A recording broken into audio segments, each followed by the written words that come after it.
OTB AM. With Gillette, proud supporters of Movember. Gentlemen, let's move. All right, it's 7:30 Monday morning, and it's one of those Mondays where we actually don't have enough time over the next 2.5 hours to fit in everything that we need to talk about. So if you've got something you want to get off your chest, don't hang around. Get it into us straight away. You can get us at Off The Ball on Twitter, at Off The Ball AM, if you want the specific handle for the show. And of course, you can leave a comment on the YouTube stream. Johnny Ward is here this morning. Johnny, good morning to you. How are you? Good morning, Ger.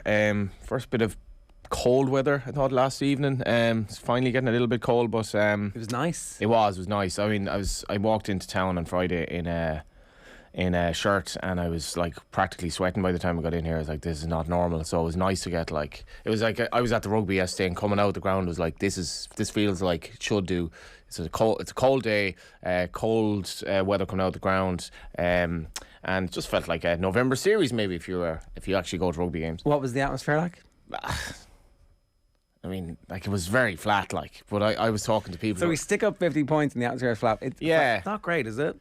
In fairness, though, like, I was beside my mate who was at the game against New Zealand, and apparently, like, that was as good an atmosphere as he'd almost seen ever at a rugby game, and he goes to all the games. So it was just like, as I was saying to you beforehand, I ended up being held up in this, like, really, really annoying Kilmainham traffic jam.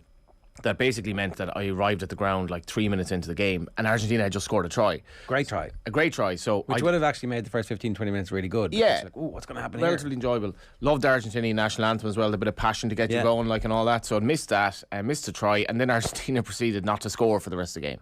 And it was like, so I'm obviously not a massive rugby fan, so I guess I wanted to come on this morning as well and find out, like, how good are Ireland, or does the the Kiwis lost to France show that, well, maybe actually we're not quite as good as we think? Bit of a reality check. How easy it was for France. You said to me France is the best team in the world right now. Well, they played, everything they did came off, and their skill set is so high, and their strength and depth is insane, and their players' age profile is slightly better in key positions, as in they've got a bunch of number 10s who are young, and not young to the point where they're inexperienced. They've like 3 years experience, and they could still be 21 or 22. And you're like, oh, they've played a lot of games for that age. They've won a lot of trophies at that age. And they're awesome to watch. Sensational. And they played, the stereotype of French rugby, they play the best part of that, and they also have a bunch of bruisers in the pack who will eat you for breakfast without salt.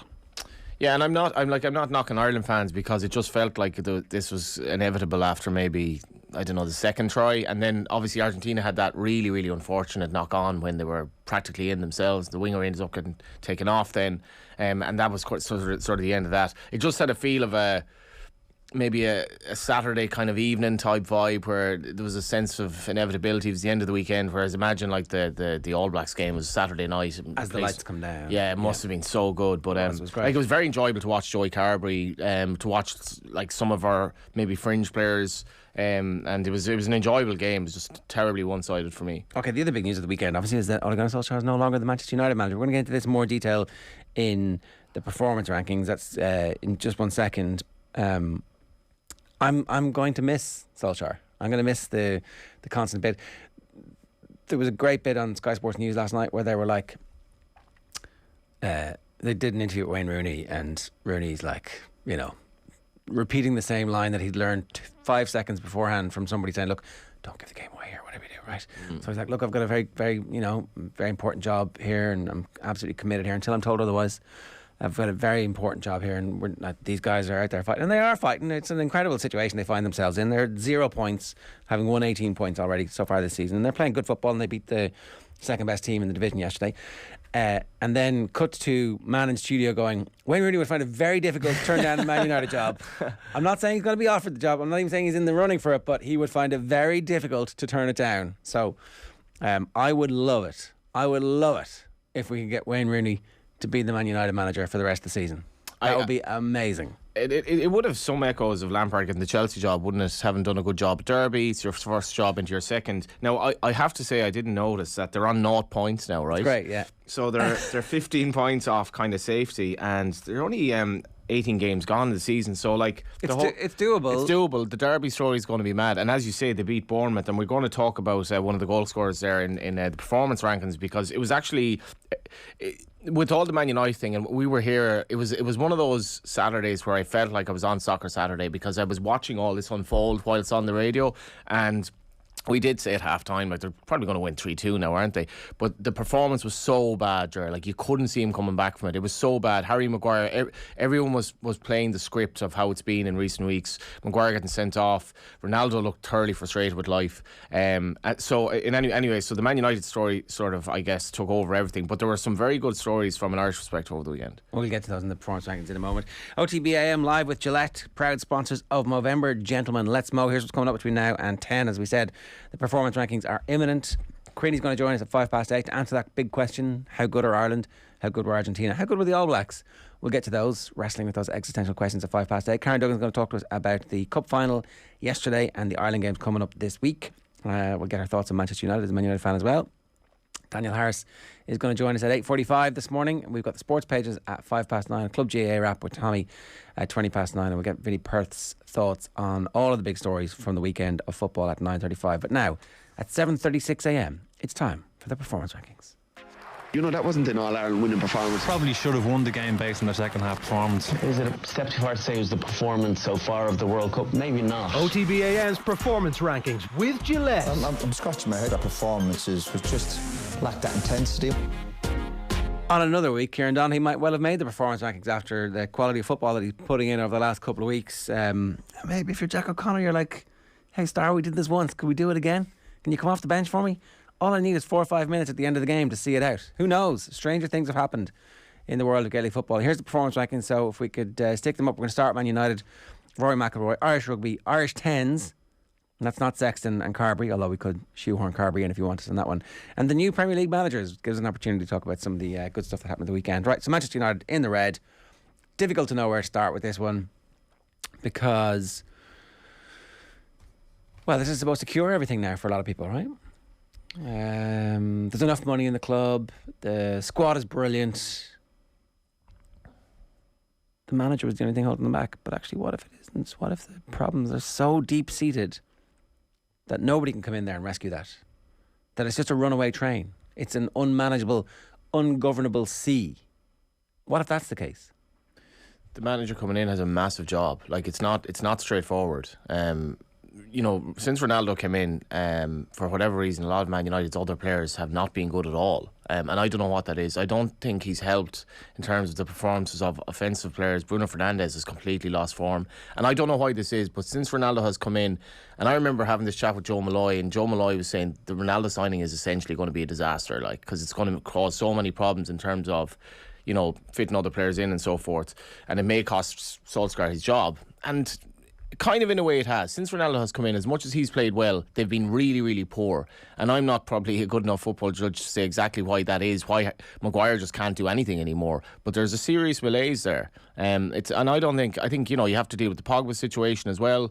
So that it's not straightforward. And in fairness to, I don't think Ole Gunnar Solskjaer did an awful bad job over the time he was there. I think last season they did okay. And I've made the point that it's a seriously, seriously good Premier League. Liverpool and Man City are exceptionally good. And as much as Man United have money, it's not easy to challenge them. It's not easy at all to... Like, Chelsea are doing it this season, but it's not easy. He just wasn't able to do it. It's so tangled, right? We were talking about this before we came on with some Manchester United fans who are very annoyed about the fact that they're appointing an interim manager and then going to try and get the next manager. Why can't they just get the next manager now, right? I actually agree. Who is he, though? Well, that's the point, right? I agree. You've got to give yourself 4 or 5 months to find the right person, to have the conversations and go, how are you going to fit in? What of the current playing stock do you think you can work with? What of the current playing stock do you think you can't work with? How expensive is it going to be for us to extract those players? Like, how much money will we lose on, can you make Jadon Sancho work? Because we just spent a lot of money on him. And if you can't make him work and he's not going to be one of your players, then rather than you coming in, spending 2 years diminishing the value of that asset, we would much prefer if you would come in and say, yeah, I can make Jadon Sancho work. Like, it's not straightforward, you know? The next manager coming in can't just come in and go, oh, well, I don't want Maguire and I don't want De Gea and I don't want, and it's like, okay, so we need $500 million to make your plans work. Because that's not going to work for Manchester United. They need somebody who's going to come in and go, I can make this current crop better and I need these 2 players. That's all, just these 2. Yeah, in fairness, Sancho actually was one of their better players, I thought, from what I saw on Saturday. I think they'd gotten to the situation where that performance was so bad, and it followed on from performances that were a little better, including against Liverpool and Man City. This was the point of no return with Solskjaer, so they just had to get him out, and even a caretaker boss will do a better job because they've no chance of making the top 4 the way they're playing, and they're going to go out of Europe as well. So I think there will be a managerial bounce of some description, I imagine, on Tuesday. And there will be an initial bounce because Solskjaer he clearly lost the dressing room the way they played Saturday. So Solskjaer lost the dressing room, but it's people who were in the dressing room at the same time who are going to be still there. It'll still make a difference. It will. I guarantee you they'll start playing better now. Who's going to start playing better though? Well, I don't. So I like. Even the interim manager, Carrick, can make changes. They do have a reasonable squad. Carrick is assistant to the interim manager. So I mean, there's a genius suggestion from somebody in the Examiner today about putting Wenger in charge until the end of the season. That would be Jesus. That'd be amazing. If there's a dream wish list of potential people to take over. I mean, obviously Roy Keane will be top, but that's not going to happen. As Mika Richards points out, he slagged off everybody in the dressing room, so they're unlikely to respond to him. So my dream list of people here is Rooney's on that list, Wenger is on that list, Ronaldo's definitely on that list, and then after that I don't really care who the interim manager is, because I mean who could it be? I don't know. I don't know. It's a difficult dressing room, I'd say. That dressing room is gone at the moment. It's lost. Is it Mark Hughes? Is that what we're looking at? Mark Hughes, Big Sam. Does it have to be someone with Man United connections? It doesn't. It doesn't. It could be. But so it's somebody who's out of work who won't want the job long term, but who has enough credibility in the short term. I mean, is it Ferguson? Is that what happens? Clearly not. Why is it clearly not? He could shuffle in and. Who do you want to play this week, Cristiano? Yeah. Nah. Do you know, you got to remember, before Ronaldo signed, Man United were not having a bad season. It's been really strange. I don't know what it is, and it's not him individually, even though he didn't play well on Saturday. There's been a serious malaise since he came in. I think it. They started the season okay, I think it predates that though, because Maguire and Shaw have not been the same footballers that they were since the start of the season, since the end of last season. The end of the Euros, right? Yeah. So I think Harry Maguire might be injured. Solskjaer kept saying that he's not a player who hides in the treatment room.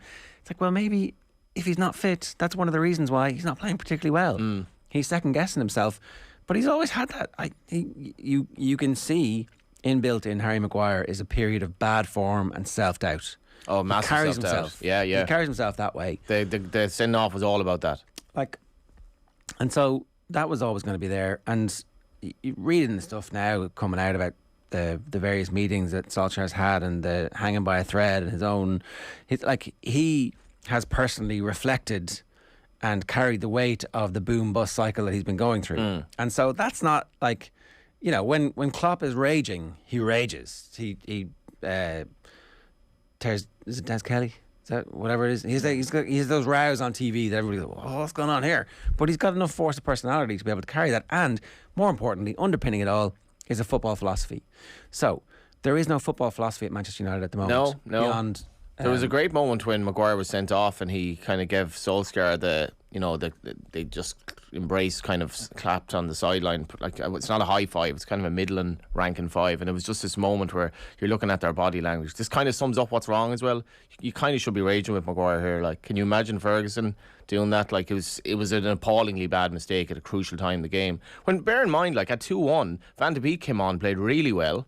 So some of their fringe players played really well Saturday that aren't maybe affected by the malaise as much. Yeah, and look, that is the one bit of hope for Manchester United and for Carrick, that he sticks a different team out that plays with a little bit less fear and care. And so maybe Jadon Sancho plays in his correct position, maybe Van de Beek plays in his correct position. Ronaldo's a serious problem though, Ger. He is, because maybe people don't start Ronaldo in these games. You have a conversation and say, look, Cristiano, we're going to give you this number of minutes over the next 5 games. You can play them all in one game and I'll give you 3 games off, or we can play you for 30 minutes in these and these. It's that's what we're going to do. Yeah, well, when I saw Man United at their best under Solskjaer, it was generally counter-attacking football at speed, and they were not bad at that. They can't do that at the moment. They were excellent at that. Yeah, and they were good against even Man City and Liverpool at times. They were able to set up, and Solskjaer had them playing quite well defensively, and I think you shouldn't underestimate that with an ordinary enough midfield at times, they were actually hard to break down in big games at times. But now, once you brought in Ronaldo, he can't press. Like, so you take him out of the game as a defensive player, and he doesn't really have the speed on the break anymore. See, I think that if Klopp had signed Ronaldo, then he would be able to make him like this is your role. He wouldn't have signed Ronaldo. That's the point, though. Right, he would not have signed Ronaldo in a million years. Grant, but say you stuck Klopp in charge, he could still use Ronaldo in a way that Solskjaer maximises his effectiveness. And I don't think that the football brain power was there on the sideline at Old Trafford over the last 3 years, and there's been no signs of things improving. And even the contract decisions, so they made the point that he got rid of Fellaini and Lukaku and Sanchez really quickly, but Mata and Matic and a bunch of other players who never really played. What's Lingard? Why didn't they just sell Lingard? Like, if you're not going to play him, sell him.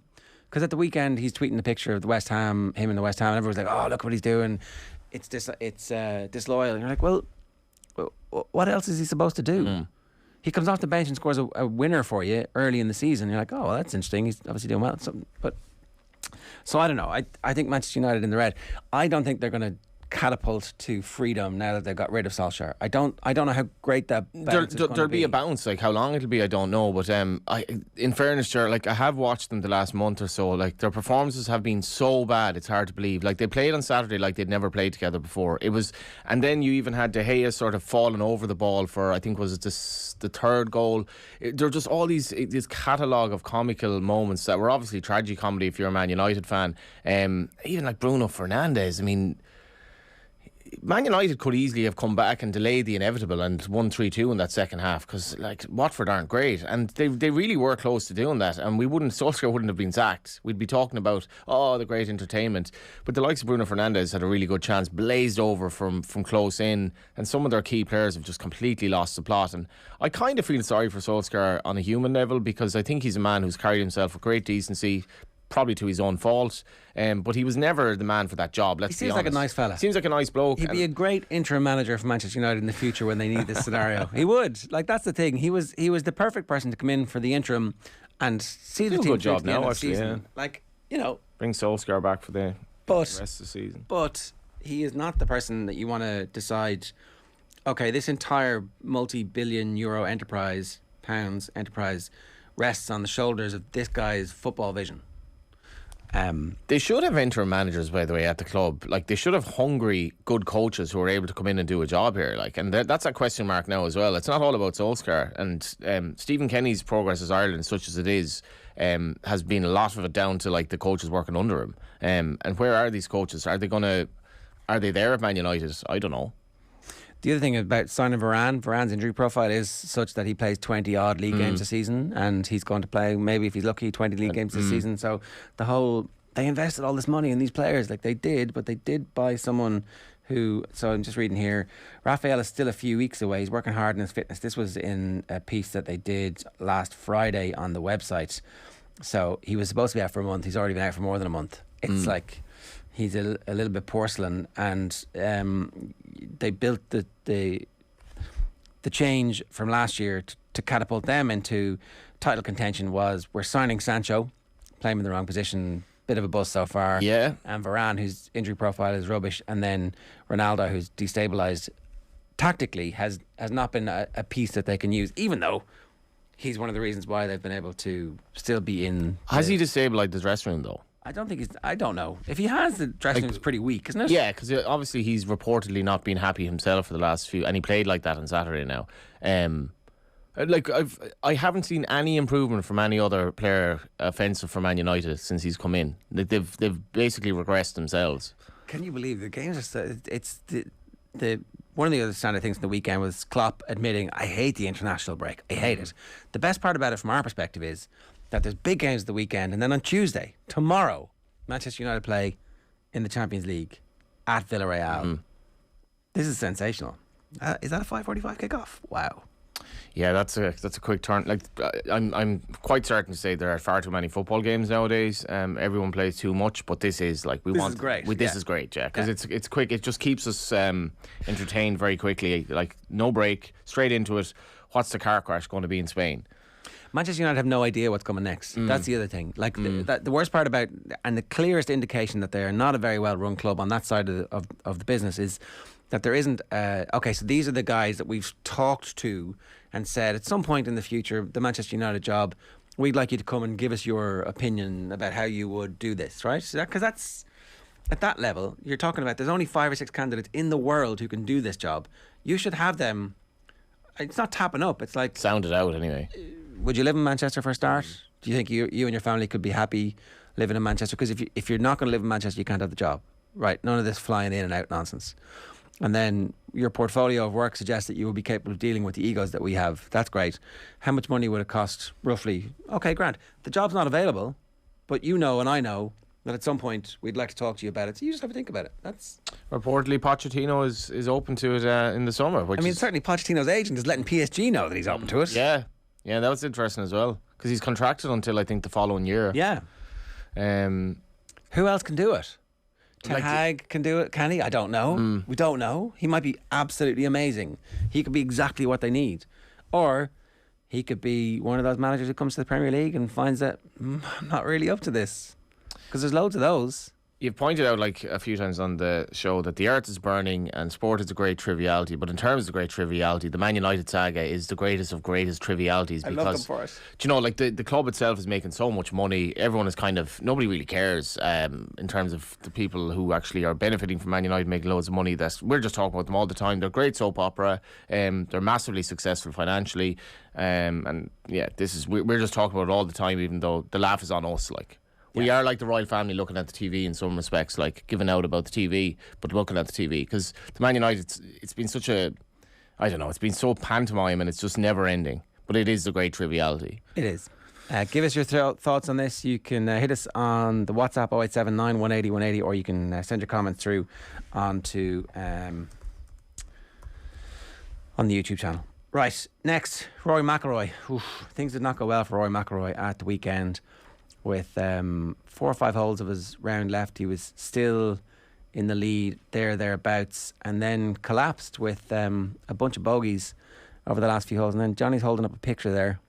Yeah, this is the back of the Indo of his torn. Rage McIlroy tears up shirt as Morikawa wins big in Dubai.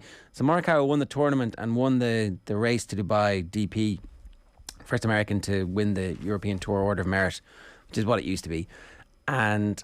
It was kind of like, oof, all the old failings of McIlroy, bit flaky at the end. Not great. What's going on with him?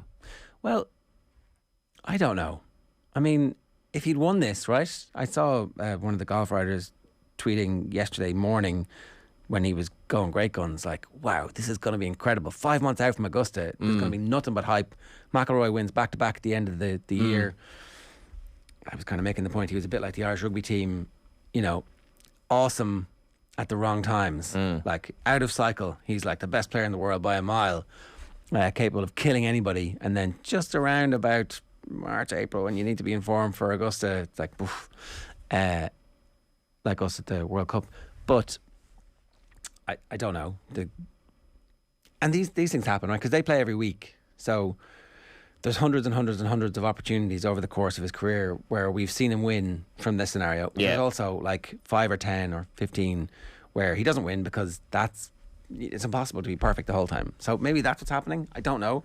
Obviously, he split with his coach and went back to his old original coach, Michael Bannon, and then won the last time he won. And that was all the speculation about the split from Pete Cowan. And then he confirmed the split from Pete Cowan, which seems to have happened before he won the last time. And then comes out and plays brilliantly, like tears the course up on the first day, and is gone perfect until the back 9, when normally you'd kind of expect him to be at it. But the weird thing that happened here is that he ripped his shirt, like very dramatic kind of like, I'm dealing with this fine, it's all fine, isn't it? And then, I don't know, and then you have it photographed. So have you ever had a sporting meltdown where you've just like... Oh, yeah. Lost the plot? Yeah, definitely. Underage hurling at a blitz, I remember. Gone Did it mad. involve a hurl or...? It involved... My dad was the coach. It involved shouting at him. Your dad? I thought that we had been... I thought that we had been unjustly denied a goal. So, you know, took it out on the referee, who happened to be my dad and coach. Because, Not good. Yeah. Look at you now, though. We're still talking. Yeah. What about you? You obviously have. No, I wouldn't be too bad. It wouldn't be too bad. I remember kind of the old the snooker, the pool cue at home got a lot of bashings when I was younger. But no, I wouldn't be too bad actually. Not as public as McIlroy anyway. Maybe he's just realising that. Like, is he realising that this just isn't happening for me? My career is just not happening where it should be. And you have a moment where it's like, here. But here's the thing: he was still in contention against some of the best golfers in the world, and just needs to make sure that the next time the meltdown happens, he deals with it slightly better and doesn't get out of contention. Shifty Lad has been in touch to say Bielsa for Manchester United, and also Johnny needs to get sponsorship for his cup every time he's on. Gala, Costa, come on lads. We are open to a coffee sponsor on OTB AM. Bielsa would be amazing. What age is he though? And I'm not being ageist here, but what an amazing man. And he'd definitely do better than Solskjaer, I would have thought. David Bosang says, this is the longest I've ever heard Johnny Ward speak without mentioning Gavin Bazunu. Give us time. Bazunu could play for Man United. Would City ever sell him? Yeah, what's he worth? There's a good interview with Mark Travers in the Sunday Times yesterday. Like, it's mad that like Travers could be playing for all I know. He is playing really well at club level. I think he is, but we've an embarrassment of riches in the goalkeeping and centre back situation, particularly goalkeeper at the moment. And what's going to happen with Kelleher? And I do wonder with Kelleher now, should he be playing somewhere? I think he's young enough. Like, I think so. You're a goalkeeper. Your plan is to play to your mid-40s, right? You need to. So if you look at Emi Martinez, was at Arsenal for 10 years, not getting a game, and then goes to Villa, and he's ready for it when he gets there. You know, like he should also be getting the best coaching in the world, and and I think like he's playing with Allison, he's training with Allison, so there are a lot of positives. But haven't mentioned the great man yet. No. Okay, let's fly through these. So they're in the red, Man United and Rory McIlroy. In the amber, we've put Irish Rugby. This is because the women's team, although they won at the weekend, you have to say they're still in the red. The men are definitely in the green. So in between, we've mixed the two colours. And I know that our primary colours mixing doesn't actually give you red plus green equals amber. But in this weird scenario, we have decided that Irish Rugby is in the amber because what's going on with the women's team when your best player and your captain is retiring at 27. 27, yeah. Not great. An amazing conclusion, up. Yeah. Like something is up. Something is rotten in the state of Denmark. And you really hope that the arrival of the new coach injects some sense of urgency into the rest of the IRFU and that they back him with what needs to happen, and that the players continue to step up, and and that they take their part and whatever lessons are coming from the fallout of this World Cup campaign, and just move on. Because 5-6 years ago, the women's team were reaching World Cup semi-finals and winning Grand Slams and competing against the best teams in the world. And for whatever reason, the IRFU decided to make the decision to go down the route of the sevens. It hasn't worked out, so you'd have to hold the IRFU accountable for that. And that's where it looks like the original sin is. So that's the women's game. The men's game, obviously, is it time to get carried away? Luckily, New Zealand at the weekend were not very good against France, and so we can't get too carried away. Yeah, but we were pretty good. It was interesting because considering like the victories over Japan and Argentina, I mean, what would the spread have been for those games? Like, it would have been respectable, like 12-14, something like that, maybe. Ireland were New Zealand were minus 11, minus 10. That was it. So we've defied expectation, and there was a real I don't know, like watching it yesterday, that was an incredibly all-round performance, was it not? I'd say we beat the spread against New Zealand by 20 points, and we probably beat the spread by 25 points against Argentina. Probably more. I didn't see the spread pre-match. It was just I don't know. You're looking all over the pitch, and there's a massive confidence in the players, like really really good body language all over the place, and I don't know. It was great to watch. I don't know. Did people watch the France game? Because I think that's probably a good indicator of where we're at, because that was probably let's just hold our horses here a little bit. It was on Amazon Prime. A lot of people probably don't have Amazon Prime, and it's kind of it's clunky to flick between. So the sooner it's on the Sky platform, the better. But I just think that I don't know. We have. It's going to be very interesting to see what happens. The next 2 years now is really set up very well for Irish rugby fans. The games, I think one of the games is it one in Nantes, one's in Bordeaux, and then 2 in Paris. They're like a World Cup in our time zone, where we're hopefully going to be good. I mean, touch wood. When is Carberry the starting out half? For the Six Nations, they should mix it up half and half, right? And just go, look. Who's the starting half? So we will decide at the World Cup who the starting one is. Sexton's the captain, so you can't drop him. But we now have other leaders emerging, and this is like, we're going to try and win this competition, and we're going to manage all your minutes, but we'll decide who the starter is in the World Cup quarter-final when that pops up. On a human level, it's really, really nice to see him getting a run, like where he can actually show what he's capable of. And you could see that yesterday. It was cool to see. Like, the game is dead. They move him to full back, and his range of skills, like, I'm obviously a half-arse rugby fan, but he's great to watch. I love watching him play. Yeah, sensational. Like, all of those things that Stephen Kenny talks about at the Irish. Stephen Kenny, he would love Joey Carver. Yeah, I don't know if you heard, with Matt Williams on last week, and he was talking about the Irish national character being creative and positive. What? Yeah, well, he was talking about your music and your poetry, and it was like, okay, so if you're an outsider and you come grey here, soil. and I mean, maybe we think of ourselves differently. Yeah, we do. He came and I was like, oh yeah, you're right. We should expect things. Andy Farrell said exactly the same thing. It's like there's this stereotype of us in the Northern Hemisphere of being like hardworking and committed, and it's like, well, we have skills. We're skillful. We can be creative. I'm like, and you start telling people they can be creative, Mullinoy goes chucky she, and lo and behold, the football team is playing well.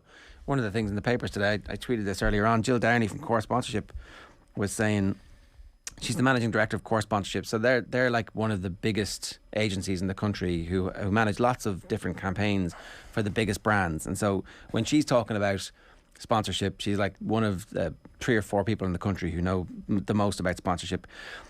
There's a piece about the TV viewership for the football team. These numbers now become very interesting for a commercial partner who might be considering an opportunity to get on board with the FAI. Very quickly, you should see some strong movement.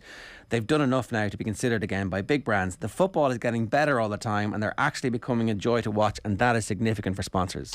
Yeah, all the stuff about Liam Brady is like, if you're running a business, you wait for all the information. It's like, no, you get the deal done now.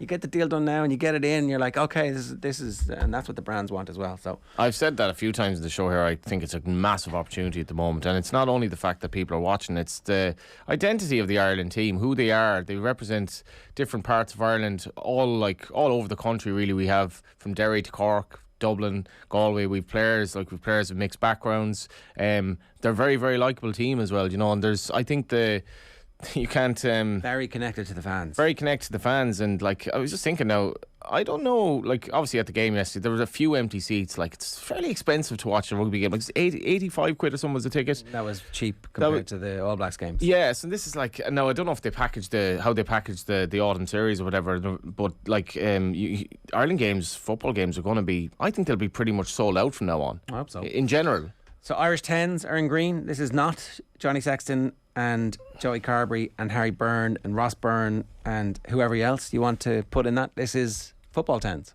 Yeah, like just something I noted at the weekend. Jamie McGrath's goal for St. Mirren was so good. Like, it was an unbelievable bit of skill, and came from kind of nothing. And Jamie's obviously just come back into the fold. I think Conor Ronan would have started with him on Saturday for St. Mirren. 1-1 draw against Livingston. Subsequent equalised by Livingston. Sean Maguire scored early on for Preston. He's kind of a forgotten man, but he got a goal after 2 minutes. Jason Knight got a header from a corner, which is another part of his repertoire. Now I have to say, I haven't seen enough of Jason Knight to really have a strong view on him, but anyone who saw him in that cameo against Luxembourg, you're like, well, if you can do that at 19 years of age and show the game intelligence that he showed for the 2 goals, not to mind getting the free kick, which itself was game intelligence because he's drawn the foul. We score a lot of goals from set pieces, so he's shown really, really good intelligence in terms of what he's doing at 19. Caught a goal for Wayne Rooney, and finally I just want to mention Danny Mandroiu, because I don't think people are noticing how well he's playing at the moment, because Shamrock Rovers are kind of cantering to a league title, and Danny Mandroiu came to Shamrock Rovers with a lot of people doubting him because it had ended sourly at Bows, but I think it's definitely not an exaggeration, and Stephen Bradley said this as well. He should be on the cusp of the Ireland squad at the moment. He's playing exceptionally well. I thought some of his play Friday night against Drogheda, if you're kind of not necessarily like in tune with the League of Ireland, just watch his pass for Graham Burke's first goal and Graham Burke's first touch on his left foot. Like, it is literally world class. It's so good. And then you're thinking Jack Byrne was paraded before the game. They've Dylan Watts, who to me is the best player to watch in the league. The number 10s type player that Shamrock Rovers have at the moment, they're so good to watch. I'm not exaggerating here. They're really, really good to watch. I don't think I've seen this quality League of Ireland level very often. But for the Irish 10s and Stephen Kenny kind of looking for those players that can come in and make a difference, Knight, Jamie McGrath, and maybe Danny Mandrew down the line. It was a very good weekend. Yeah, for sure. And then new Premier League managers also in green. We've got Stevie G, we've got Ranieri, we've got Dean Smith, we've got Conte, all winning at the weekend. Very self-conscious, Stephen Gerrard. Very, very self-conscious. He was asked afterwards about, I don't know what the exact phrase of the question was, but the subtext is, so the Villa fans are quite suspicious of the fact that you're really here and you're going to get asked this question every time something happens. And he was like, well, you just have to look at me and how I celebrated the goal. It's like, he did give it a... He did. Yeah. He did. And it looked like he was going to run down, like he was going to celebrate with the whole... It looked like he was back to celebrating a big goal for Liverpool. And my initial reaction was like, yeah, go for it. Go on, have the crack. And then, but afterwards you're like, is it just for show? Is it Gerrard's a weird one for me because he never struck me as a player. You know the way you look at players and you're like, I wouldn't fancy him as manager. And Gerrard, for me, was never overly convincing when he spoke about the game that he'd become a really good manager. But there's nothing at the moment to suggest that he may not be a very good manager. No. But this will be interesting. I like this link with the Liverpool job to me is kind of insane. Like, It is totally insane. He's no right to be involved in that debate in any shape or form. And to me it's almost irrelevant, like, that he played for Liverpool. It's the type of nonsense that Man United would pull. Exactly. Not Liverpool, who have actually studiously tried to avoid that type of thing. So look, I don't know, but it was pretty exciting. And as a Villa fan, you've got to get very excited about the fact that those games that were unfortunately going against them in recent weeks, they would have lost that one for whatever reason when Dean Smith was the manager. And then Dean Smith comes and does brilliantly for Norwich, who've now got back-to-back wins, one with one manager and one with him. But look at Spurs though. Like, I mean, you got to remember Spurs' performance against Man United, just how bad that now looks. Like, so how can a club go from that to that in the space of a manager? It's amazing. Like, they've become a good team again. Are they a good team? I'm not sure. We'll see. The top four battle is going to be interesting because... You think they're in it?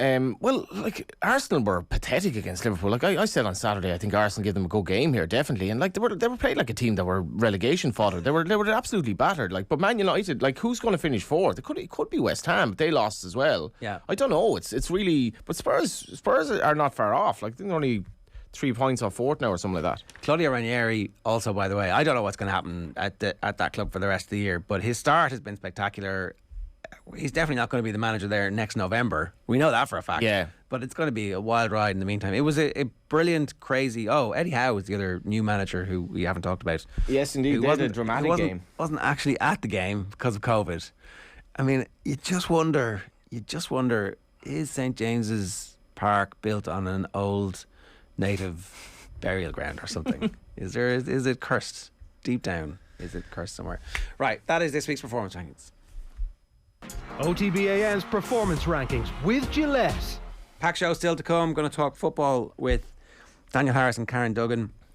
GAA with Tommy Rooney. Up next, rugby with Alan Quinlan. OTB AM. This is OTB Sports Radio. The football pod with Paddy and Andy. I remember having the argument with Jack beforehand, kind of going, Jack, if this shit doesn't work, you better put me back out in the field and don't whip the big donkey out of full forward. Pete Donnelly used to tell me you were a rat on the table tennis team. Be taking 50 pences off everyone. It's tight to get a 50 pence piece off a cabin man now, but you don't produce a Kieran Kilkenny or an Oisin Mullen. You don't produce them overnight. They take time, takes a lot of work, massive loss for his club, but he's meant for professional sport, isn't he? Download the OTB Sports app and subscribe to the GAA podcast feed now. OTB AM. With Gillette, proud supporters of Movember. Gentlemen, let's move.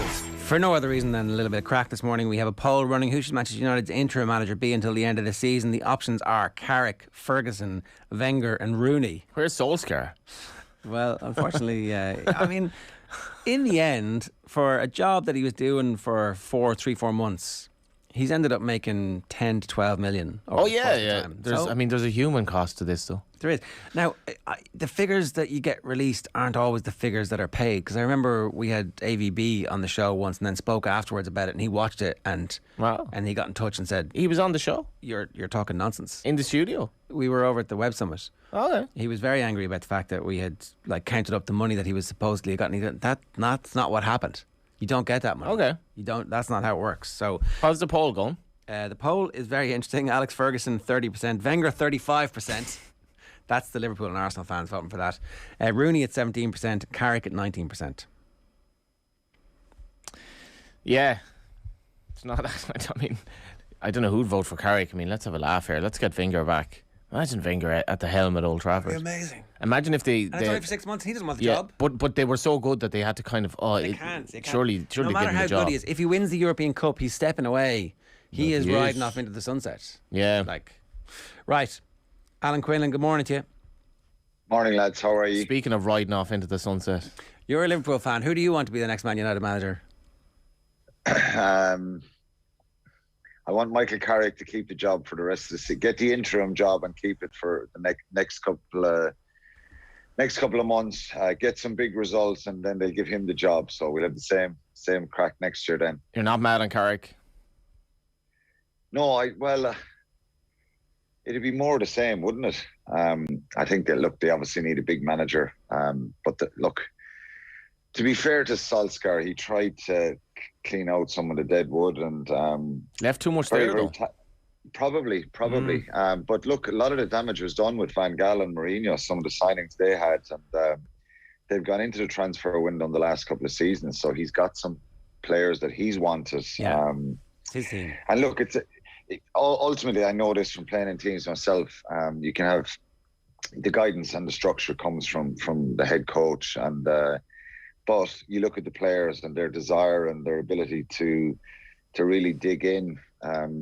It doesn't seem to be there. Something's wrong there. So maybe players are unhappy with the structure and what the information, game plans, all that stuff. It's amazing. Can I just ask you on that though, because it really is utterly astounding that a selection of players of the ability that they have could produce the performances that they produced on Saturday. And have you ever experienced that as a player, where you're in a dress room that it's gone, and it's almost like nothing can change here because this is just gone. The malaise is set in here, and there's no way out.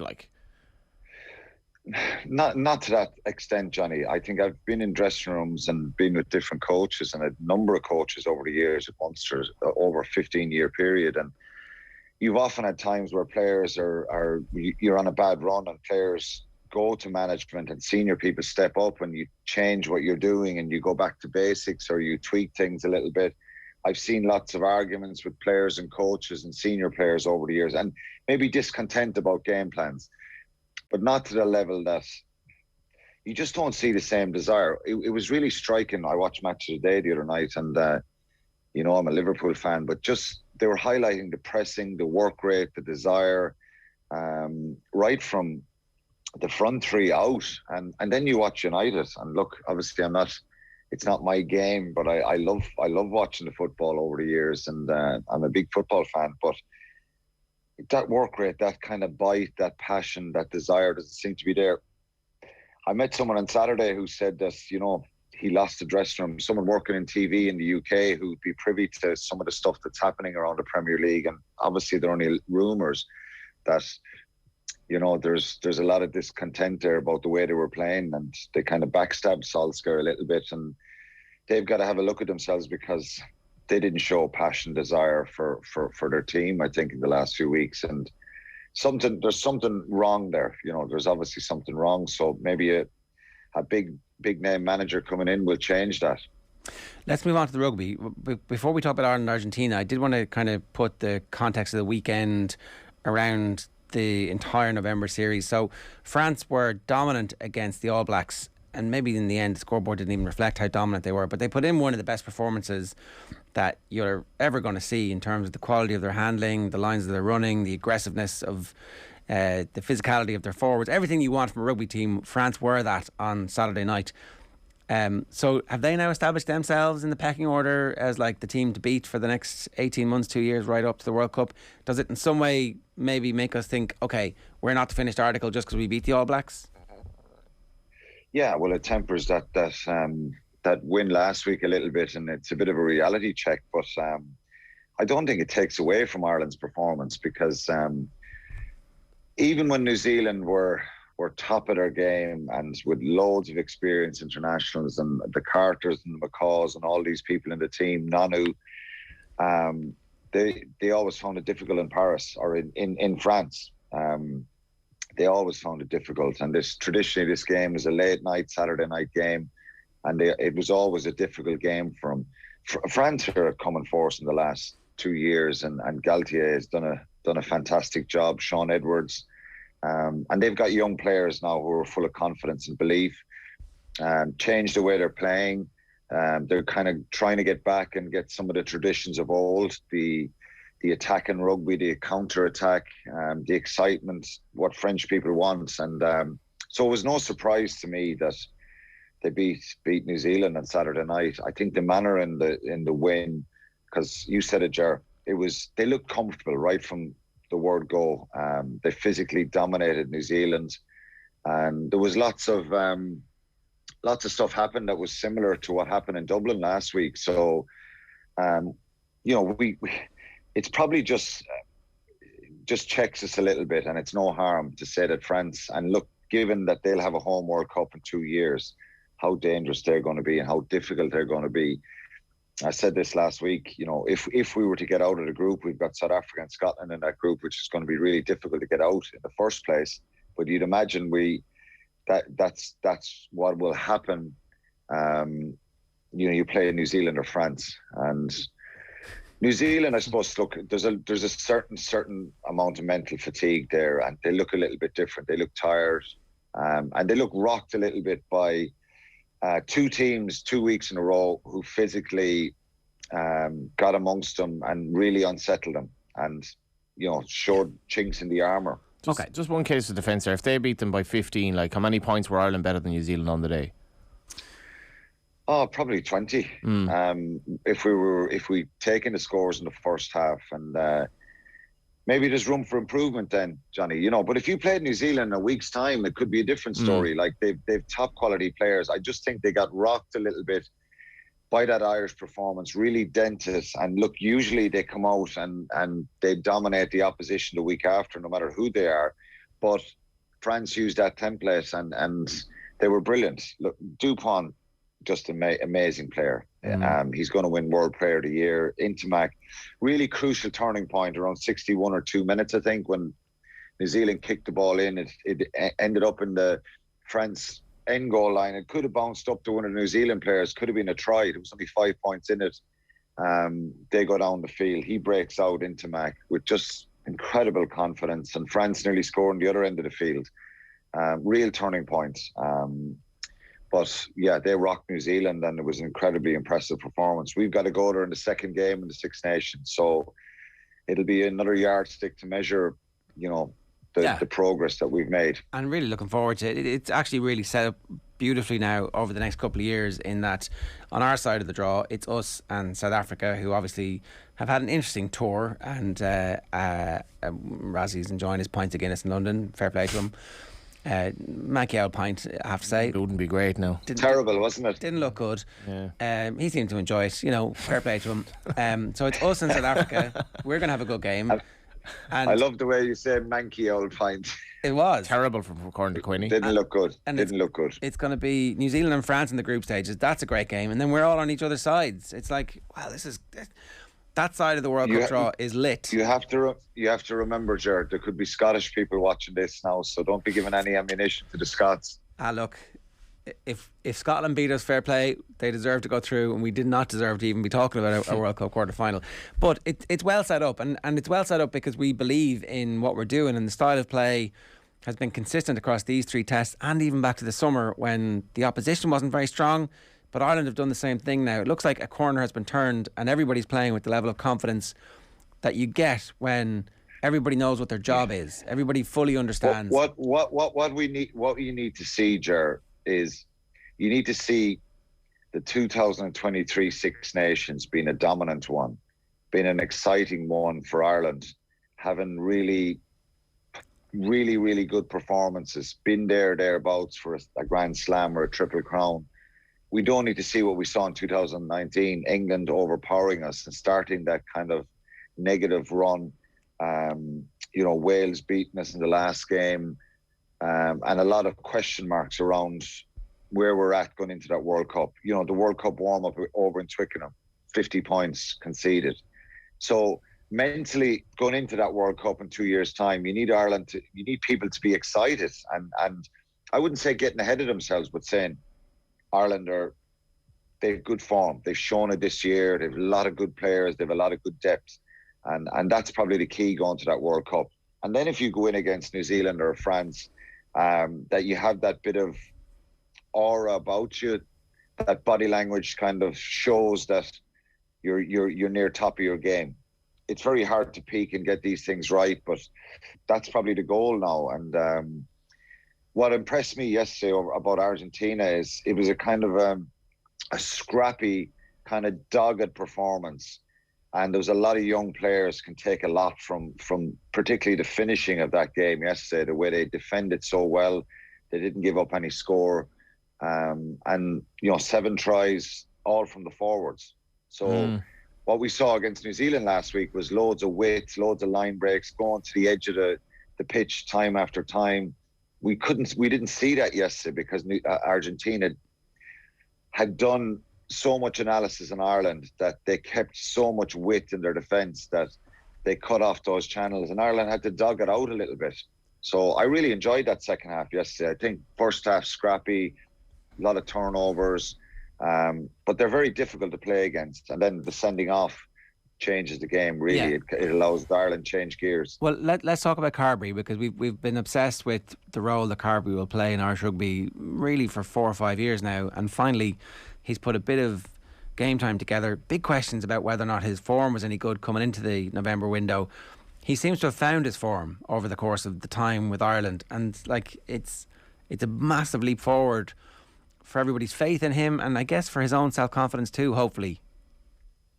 Well, that's what I was hoping, and everybody was hoping. A lot of people in Connacht were disappointed that Jack Carty wasn't picked at the start of this, and that maybe Joey Carbery didn't deserve to be in the squad on form, and legitimate argument. But Carbery's too good to dismiss, and I think picking him in the squad, the idea was to try and give him a little bit of a spark, give him something different, give him more game time, training with really good players around him and different structure and different game plan and stuff like that, and see if he could express himself. I think he's done that. And I think, the simplistic thing for any fly half to get their confidence back is nailing goal kicks. And last week, coming on, finishing there, incredible high for him personally as well. And he looks really confident there, Quinny, doesn't he? He looks really confident on that. And this is the key, Johnny. I think for any sports person, we all have doubts and we all go through rough periods. Dare I say, look at Harry Maguire at the moment. Sometimes when you're in a bad place and things are going wrong, you're hoping that you'll get a goal as a striker, or you'll get a try as a player, as a rugby player, or you'll get a point as a hurler, and that'll just change things. But sometimes it just doesn't happen like that. Something bad will happen again, and a disappointment or a setback or a mistake, and you want something good to happen that just changes the dynamic, the narrative, just eases a bit of pressure from the public, from the media, everything. And I think that's what we've seen with Carbery. People go, wow, that was really good from Carbery yesterday. That was composed. It was efficient. I think I could only see one mistake, the knock on from the up and under, which he probably should have taken. But he took a couple of balls like that. Defensively, not just the goal kicks, but defensively, he put in some good tackles. Great technique. Tackles, which were really, and that's important. Again, that's a sign that you kind of have your spark a little bit. It might not make sense to people who are the layperson, but it just shows that, there's a good feeling there for the player. And he showed that then with his maturity and You know, so it was a really good performance from him, and that's pleasing for this depth chart at out half. Yeah, he's back, and he's definitely in that conversation again. And it was interesting as well that they didn't take him off. They gave him as much game time as possible. They put him to full back, and he was still creative there as well. So it's like, look, we're thinking about this. We're going to try and pose a different challenge for whatever teams we play in the World Cup over the next couple of years. And I think that's important too. It's like this team isn't final. That we're not just going to play this one style. That you do the work that Argentina did, and you close that down. It's like, okay, we'll beat you a different way. That was never the case under Schmidt. You were like, you do the homework, you work us out, game over. Just on that as well, is there a parallel, Quinny, with Stephen Kenny? Because like there must be a relationship developing between the Ireland fans and this team. Like they have absolutely hockeyed Japan and Argentina, beaten the All Blacks. They have a new manager who's trying to play a different way. Like this could be the start of something special as well. Yeah, but I said this last week, Johnny, as well. There's no guarantee. There is a guarantee, I think. They're going to have a bumpy period along the way for the next 2 years, and it may end up being a negative scenario at the World Cup. But in the here and now, and I think, you know, given everything that's happened with COVID and the joy we get out of sport and the lack of that and the way that was, like, people's lives have been turned upside down, I think they have to enjoy this. And I just like Farrell. And there is similarities with Stephen Kenny. They're relaxed. They're joyful. They want to make their players happy. They want them to take responsibility. Lots of the people I've spoken to connected with the camp in the last few weeks have said that. You heard O'Mahony yesterday, the most enjoyable month that he's probably of his career. And Farrell is very relaxed. He's driven. He's a winner. He's O'Mahony was a sub, right? Passion. Like that's mad, isn't it? Because O'Mahony wasn't getting picked. Now, he was getting in the squad, and maybe that's the level of competition there is at the moment. But it's really interesting to hear somebody who's captained the Lions say, I'm actually enjoying this. So we've done pieces with Peter O'Mahony down through the years where he's talked about like feeling sick all week in the week of games. That like it was not quite crippling, but that level of the build-up, the tension, particularly in those moments in the hotel before you go to the match, like absolute intense tension. And here he is actually enjoying playing rugby for Ireland. It's mad. Yeah, I just hope we're not saying this in 2023 that it's tough and we're under pressure and we're trying to change the way we play and all the stuff maybe that we've heard in the last year or two. But like there's been a bit of an evolution. You look at what's changed yesterday. There's a lot of young players in there. Balakoon, Dan Sheehan, revelation. Now Balakoon didn't get enough of a ball yesterday. It was difficult for him and I felt sorry for him. He never got a chance to get a little bit of space. Ryan Baird, Craig Casey, Tom O'Toole even coming off the bench, and Nick Timoney. Harry Byrne looked really composed, and okay, they're on the front foot. But from a situation last week where we're kind of saying we're a little bit disappointed with selection and we would have hoped to have seen more, you end up with 6 or 7 guys there who are very, very inexperienced. They've only a couple of caps between them, and they're on the field defending for their lives when Argentina are throwing the kitchen sink at them in the end, and they're not giving anything up, and they're ruthless, and there was a real ruthless side to that. So look, happy camp, you know, players play better. It's the same as any sport, but if you're winning in sport, it's always easier to kind of focus on. It's a better environment. If the pressure is on and results are going wrong for any sporting team, it becomes a bit more difficult. But I just think Farrell has a really relaxed temperament about him, and he expects his players to turn up and be professional and all that, but it's a little bit more relaxed and maybe they're enjoying this. One last thing. And fair play. One last thing, the comment about us being too reliant on Leinster, was it Jerry Flannery said when you look at the front row alone, you've got Porter, Kelleher, Furlong, on the bench you've got Sheehan and Healy. That's obviously 5 of the 6. There is a heavy reliance on Leinster. Is that a bad thing? Is there any way we can turn that into a positive? What's the issue like? You know, look. Of course, we didn't see Dave Kilcoyne in this series, which was obviously very disappointing for him. I think the depth chart there could be a little concerning. Furlong and Porter, you play South Africa, or you play a powerful France side or New Zealand side. They're just at a different level. Like Furlong was sensational throughout this tournament, this window. He looks so fit. He looks so strong, powerful in the carries. He's just an incredible player. He's an incredible player, best tight end in the world. Out of contract at the end of the season, someone is backing a Brinks truck up to his farm and saying, "Here, this is empty. We're dropping it in." Ideally, that's Leinster and Ireland. He's done well for negotiating the 1-year deal. Yeah, he has, and look, he's in a position now where he can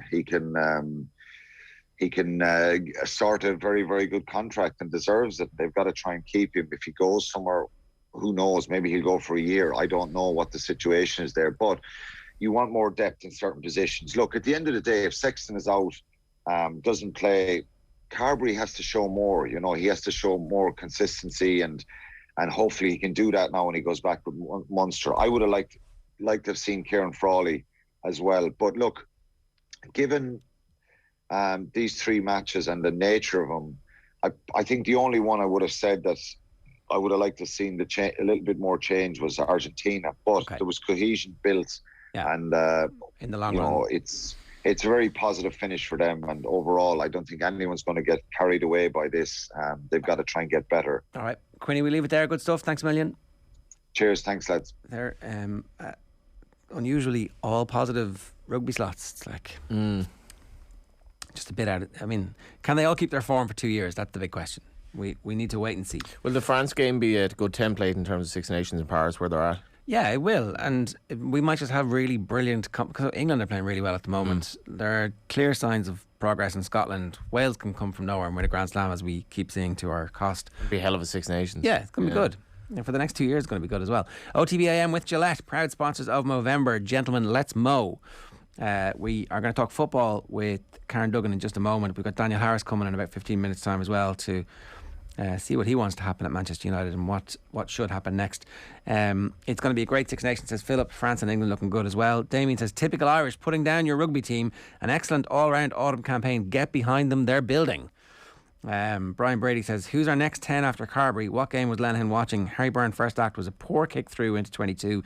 1 pass thrown out in the full. 1 poor crossfield kick. Far from our next best. Well, he had a cameo, which he can. But Harry Byrne is an extremely promising player. He's also a kid. It's great to see them coming in. It's a good point Quinny made as well, that they defended for their lives at the end just to protect that scoreline, which I thought was nice. And just to see these young players coming in, and Balakoon, as he said, they crowded out the wing so much. It was very hard for him to get in, but he's dynamic. Okay, our poll is now closed. Who should the next Man United manager be? Arsene Wenger tops the poll. Bring him in. Give it a Wenger at the end of the season. It is 8:33. If wherever you're watching us in the world, we'd love to hear from you. You can leave a comment in the YouTube stream, and if you are so inclined, you can listen to us as a radio show. Just tell your smart speaker to turn on OTB Sports Radio, and we'll be with you every morning. Now, I'm delighted to say Karen Duggan is with us. Karen, good morning to you. How are you?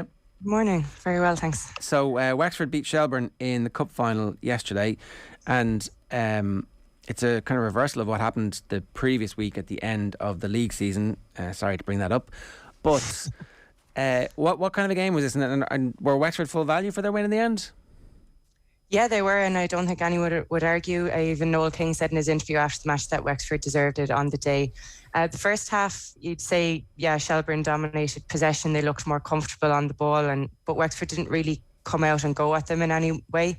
And Shelbourne were a little bit sloppy in possession. When Wexford got that goal, it was against the run of play. But then when you thought Shelbourne got the equaliser back, you thought that they'd be the ones to push on in the second half. And because they had that dominance, you kind of thought that maybe the passes would reach in the second half. But in fact, it was the complete opposite. The first half was scrappy, but the second half, Wexford came out to play.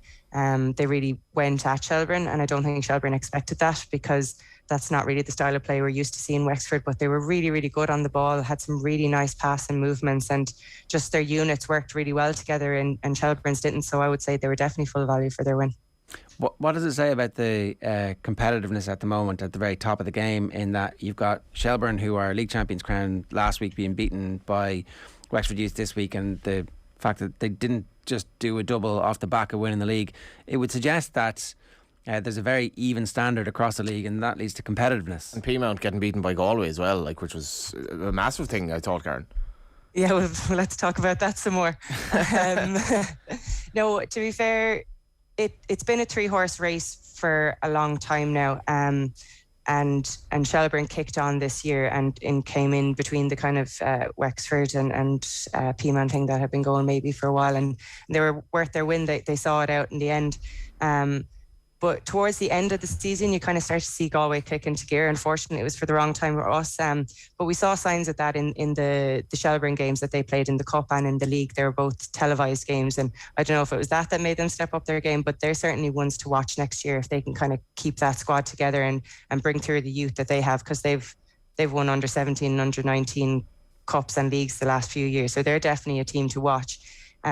Wexford, we kind of thought, well, maybe they're going to hit a lull, but they've introduced, obviously in the last couple of seasons, the likes of Ellen Malloy and Avian Clancy. They're two very young girls, but they're top talents. And I think that that's kind of rejuvenated them in a way. And I think that they're really going to be up there next year. It'll be interesting to see if we can bounce back at Peamount based on kind of the disappointment of this year. But again, I expect the three teams to be up there, but hopefully joined by the likes of Galway and GIlroy. Just you mentioned the girls as well. Like, this is, like, I think this is great. Like, this is the front of the Indo. The two girls, like, they're young.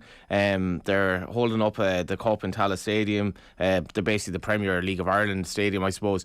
Like, you see, we're on about like a sponsor for the national team. You see Evoke there. This is good, very good branding for them. The game itself is like Dan McDonald has an interesting article about where it goes now in this country and about like getting into some sort of a semi-professionalism. Where is it going in that regard? Like, how far are we off that? Because there's a great foundation there, I think, isn't there? Yeah, the foundation is there. Like, I mean, we've had the Women's National League since 2011, and people would kind of question how much development there was in that time. But I think that just in this past year and the amount of coverage it's gotten, and the fact that we've gotten the same sponsor as the Men's League of Ireland, and we've got more and more investment in the women's national team, and we know that there's a lot more media coverage. The first time that there was ever a league game televised, and the introduction of LOI TV, what that's done for the league has been massive as well. I've never seen as much coverage on Twitter and things like that, and the talent probably has always been there, but there was a point there a couple of seasons ago where we were sending everyone who might be a good talent in the league away to go professional. And that's going to continue happening unless we can get to a semi-pro status. I'd like our league to be, maybe a stepping stone for the WSL, but in order to be that, it has to be semi-pro, because at the moment you've got the likes of Scotland and some teams in Germany who are offering that semi-pro opportunity, and that's the stepping stone as opposed to it being what we have here in Ireland. I think it would be great if we could keep the girls in here until they're maybe finish college, and have some structure maybe around colleges and scholarships and things like that, and work it in that way, and definitely help the clubs while they're still amateur, with more home-based development sessions for girls of that kind of vulnerable dropout age, that 18 to 22. I think that that's kind of a gap that needs to be plugged, because we don't have an international under-21 team to kind of keep those girls who aren't quite ready to move professional, and maybe lose interest if they're not making Irish teams. Just keep them involved for longer, because we've seen the likes of Savannah McCarthy come through. She wasn't seen near the international team for a few years, and we played them against Galway, and I couldn't believe the development in her from last season to this season, and it really made me stand up and think, yeah, she's worth her place on that international team, and wouldn't it be great if we could keep talents like her in the league? But it's going to be very difficult while we're not semi-professional, and we're never really going to have the same development as other countries. We're going to be dependent on other clubs, and you can see from what's happening in the WSL and some of the girls who maybe didn't make it in their first year, that they've had to drop down a league. And you're looking at Birmingham now, we've a lot of girls there, and their manager's just been fired, and all of those girls are on 1-year contracts. Like, the contracts are very short term. Yeah. So in order to kind of protect the girls, I think it would be great that we make sure that they're fully ready to go, because it can be damaging to their confidence if they go over and then don't quite make it. Look at Katie McCabe. Like, she didn't make it at Arsenal at the start. She had to go on loan to Glasgow and then come back and then made it. It wasn't a straightforward, even for her, who is now one of our best players, and she's world class, you know. And we always knew that she had that talent, but it took time for her to be ready. So she got the recognition, but she needed more time to develop. So I'm just wondering, is there something in this country that we can do to keep them, to make sure that they're at the stage where they go over?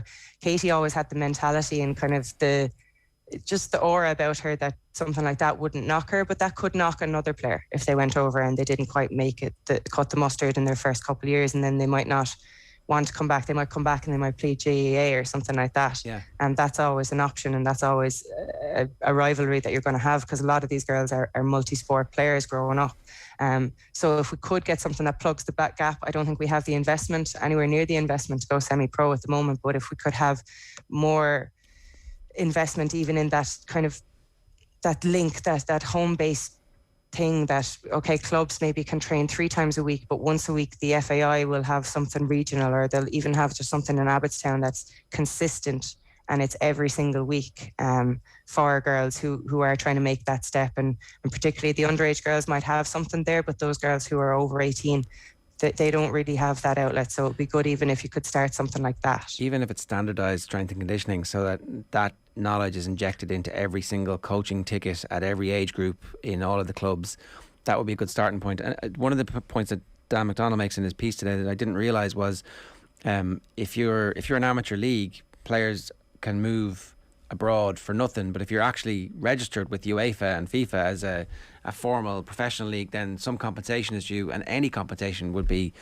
better than none, obviously, but like suddenly then transfer fees might start coming into it as well. Yeah, I actually said that during the season, because obviously we in Peamount ourselves and Shelburne would have been in the same boat with Jamie Finn and Emily Whelan. We would have lost Claire Walsh and Eleanor Ryan-Dial, so the best centre back in the league in my opinion, and the top striker at the time. Eleanor Ryan-Dial was still going for Golden Boot, even though she left halfway through the season at the end of the Women's National League. She's an outstanding talent. And she'd been nurtured, and same with Claire, they'd come up through the ranks in Peamount, and then Peamount got nothing for it. You know, that's a gap that needs to be plugged. And if there is a way that we can be registered with UEFA, even if the wages aren't going to be quite semi-pro level, is there something that we can do to kind of just help the clubs because then if they get that investment, they can invest then themselves in their own standardised strength and conditioning coach, in getting chartered physiotherapists and things like that, and just helping the girls and making the environment more professional. So all those things are going to be things that the FAI will have to help the clubs with, because the clubs are obviously, for the most part, very amateur. Now we've got the likes of Shells who are linking up with the men's team, and that's a really positive step, because they're kind of piggybacking off the same kind of fan base. And how they're important really is that good. actually? Like how big a deal is that? And I don't think this is contrived at all from Shells. I think this is a genuine thing from them. I do as well, and you can see that in the crowd that they brought last night. The ultras were out for Shells, and they have been out there at all of the home games, and it's almost quite intimidating going there now, because we're not used to crowds like that. But if those players, if they're season ticket holders and they're making use of it, that's fantastic. Or if they're paying the $5 into the game, that $5 is being invested back into the team, and they can pay maybe travel expenses for maybe someone like Saoirse Noonan coming up. They can attract players from around the country that other clubs can't.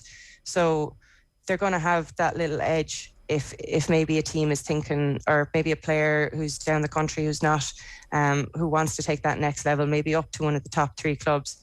Okay, well, Shells look like the most attractive option, because they've got the fan base, they've got the media coverage, and they've got maybe a little bit of investment. I wouldn't be out of pocket or something like that. Yeah. And the clubs all do their best, and we as Peamount, we've always been a flagship women's team, so I don't know if we'd want to join a men's team. But you can, if you stood back from it, you could see the fruits of doing something like that, I do think. Karen, I know we're nearly out of time, but I did want to just, John Fallon has a story in the Examiner that Ireland have convinced Megan Walsh to switch from England.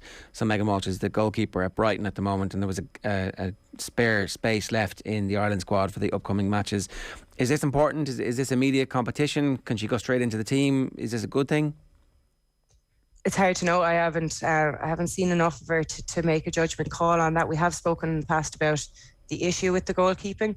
I think that chopping and changing was a bit of an issue. Courtney Brosnan in the last few games seemed to have grown in confidence, and I thought maybe that would kind of cement her place. But there were past mistakes that would maybe make you question whether Courtney is the best that we can possibly get. So it'll be interesting to see if she goes straight in. If she goes straight in, it'll be based on talent and merit, because There's no loyalty in that position based on the chopping and changing that we've seen to date with Grace Maloney and Courtney Brosnan. So if someone's coming in to challenge, I do think that she's in with the chance of going straight in. Yeah. Okay, these are massive games for us. These next 2 games, like we've laid the foundations, and just like the games that Stephen Kenny had recently, you now need to make sure that the games against the lesser opposition you win.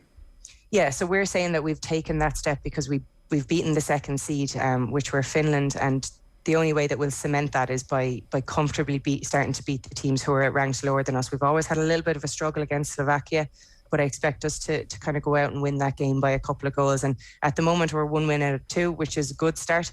But going into the end of the year, 3 wins out of 4, that's a real confidence booster. And that kind of shows, yes, there is development. We're not just talking around it now. All of those losses have led to improvements, and we can actually start to critically analyse Vera Pauw's involvement and seeing if there has been improvement. They should be winning these 2 games comfortably, you would hope. All right, well, we see how they get on. That game on Thursday against Slovakia is live on OTB Sports. Final one, you're a Man United fan. Are you happy that Solskjaer's gone? Is it like a woohoo? Or are you terrified about what's coming next? Based on what's happened in the past, you would be a bit apprehensive.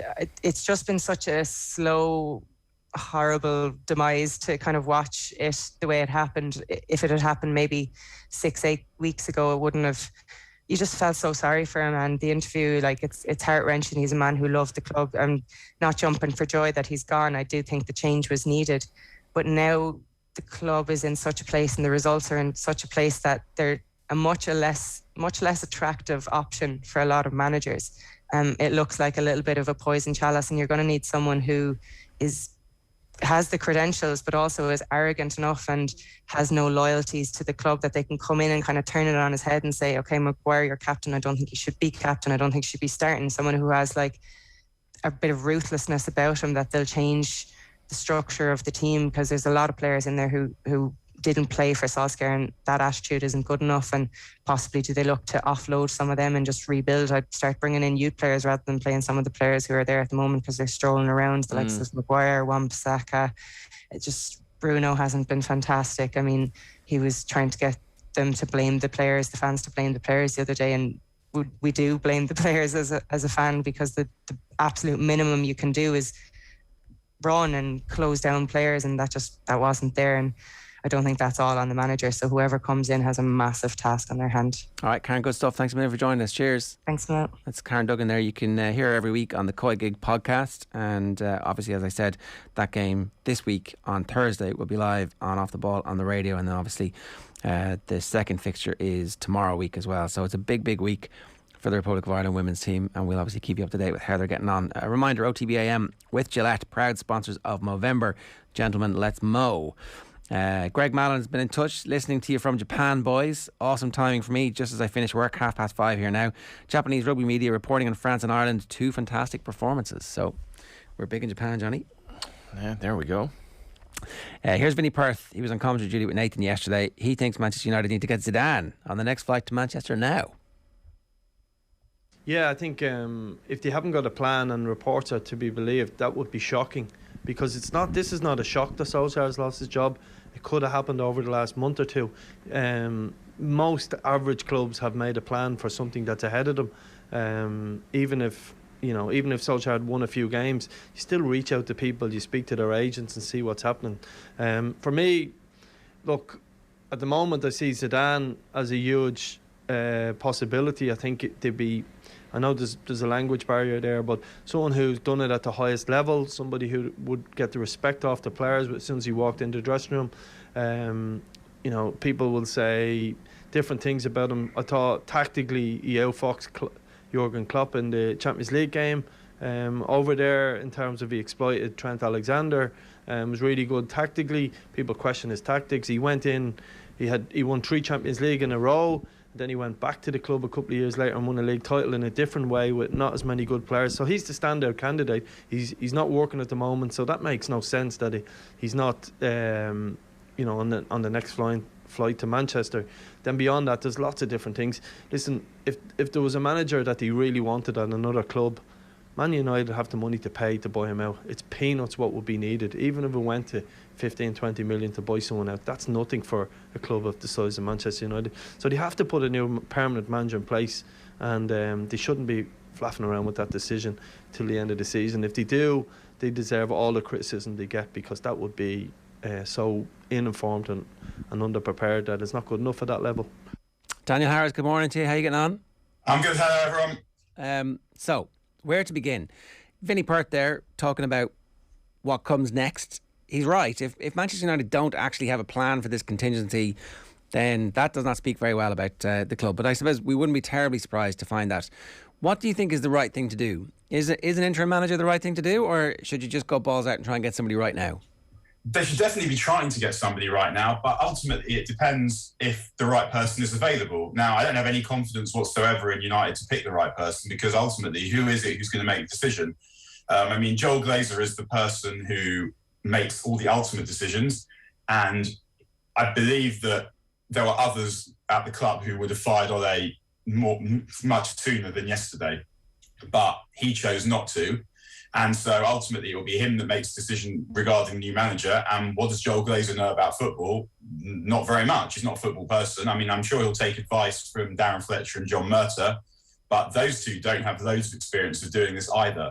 And I think there are very few managers that are absolute bankers who succeed in every job. Most managers don't. So there's no one who anyone could say, well, if we give it him, he'll definitely succeed. And I mean, I heard the tape just before about Zidane, who has obviously succeeded brilliantly in some aspects of Real Madrid.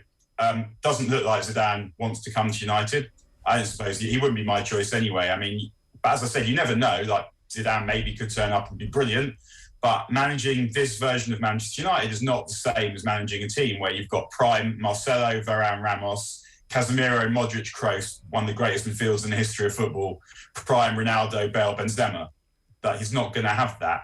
And that kind of team, I mean, I'm not saying that Zidane didn't do anything with regard to coaching or tactics, but he turned up and there weren't a lot of players that weren't already close to their maximum level who needed improving.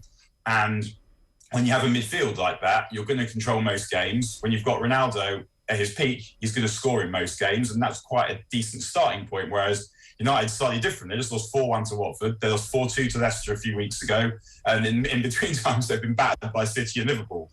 That's not what Zidane walked into. And I mean, I think that when I look at the players, the one who seems the best fit is probably Pochettino. I think that Pochettino will probably do a good job with these, but he's busy making a mess in Paris, so who knows? You touched on an interesting point there, Daniel. How appealing is this job with the squad that you will inherit and the problems therein? I think it's extremely appealing. Not necessarily appealing to everyone. I'm not sure that it's Manchester United that doesn't appeal to Zidane as much as doesn't want to manage in England, doesn't want to live in England. His wife doesn't want to live in England. So I think that the job would be extremely appealing. I mean, I don't have an inside track on this, but people that say they do are saying that Pochettino wants the job and would take it now. If that's the case, then they should be doing everything possible to get Pochettino out of Paris, because he's someone that, even if you preferred Eric Ten Hag, I don't believe that anyone could be so sure that Eric Ten Hag would succeed that they think that he would be worth writing off this season for to get in the summer. Let's say you couldn't get Ten Hag now. Let's say you could only get Ten Hag in the summer. I definitely wouldn't be so convinced of Ten Hag succeeding that I'd say no to Pochettino now to get Ten Hag in the summer. There are probably managers that I would say no to right now in order to wait to the summer if it meant that I had to wait for Pochettino or Ten Hag until then. I wouldn't go and get Brendan Rodgers now if I could, and maybe I couldn't, I don't know. But I wouldn't get Brendan Rodgers now. I'd wait for the summer to get those two, because I think those two would be better appointments than Brendan Rodgers. But we don't know who's available. But as I said, reports are saying that Pochettino would take it. If that's true, I would be making sure that I got Pochettino now, because I think the kind of football that Pochettino wants to play is the kind of football that he could play with this squad. I think he has a personality that means that you can take over a club. And if you look at the people that have succeeded at United post-war, Alex Ferguson and Matt Busby, but also not just them, the people that have had any success really. Van Gaal won a trophy, Mourinho won a couple of the trophies, Tommy Docherty. Big Ron. Pardon me? Big Ron. Yeah, Big Ron. What they've all had is they've had a personality that enables them to handle the pressure of managing a club as big as United and to not consume the club with their personality, but to dominate it with their personality, to inspire the players. And those are the guys that have succeeded, in even to some small degree. And it doesn't mean that anyone will succeed, but the guys that didn't win anything, Dave Sexton, quiet man, Ole, a nice guy whose personality went some way, but in the end, aside from the coaching stuff, which I guess we'll come to, he probably wasn't ruthless enough or imaginative enough either. The last time you were on, you completely did. The last time I was on, Jenny, you completely defended Ronaldo in terms of his performance since he came in. But for me, the basic point remains here: if a new manager comes in, what does he do with Ronaldo? Does he play him all the time? What's his influence in the dressing room? And how does he play offensive players around Ronaldo who are actually realising their potential when clearly they're not at the moment? I didn't completely defend Ronaldo. What I said was this is not Ronaldo's fault. Yeah, sorry. I can see the problem. I wrote it when United signed him, that can they press from the front with Ronaldo? Would they have the knackers to tell him that he wasn't playing today? And those were problems that we could all foresee. What I'm saying is that if you took Ronaldo out of what we've seen so far this season, United would already be out of the Champions League, and that would not be a good thing. So it's not that. It's that I also think that someone like Pochettino might be able to get a system whereby you can cover for the fact that Ronaldo doesn't press. One of the best teams, maybe the best team we've ever seen in the Premier League, United from 07 to 09, they won 3 straight leagues and they won the Champions League and they got to the Champions League final. They won with Ronaldo and the team not doing a whole lot of pressing. I'm not having that there isn't a way of making that happen if you get the rest of the team around him right.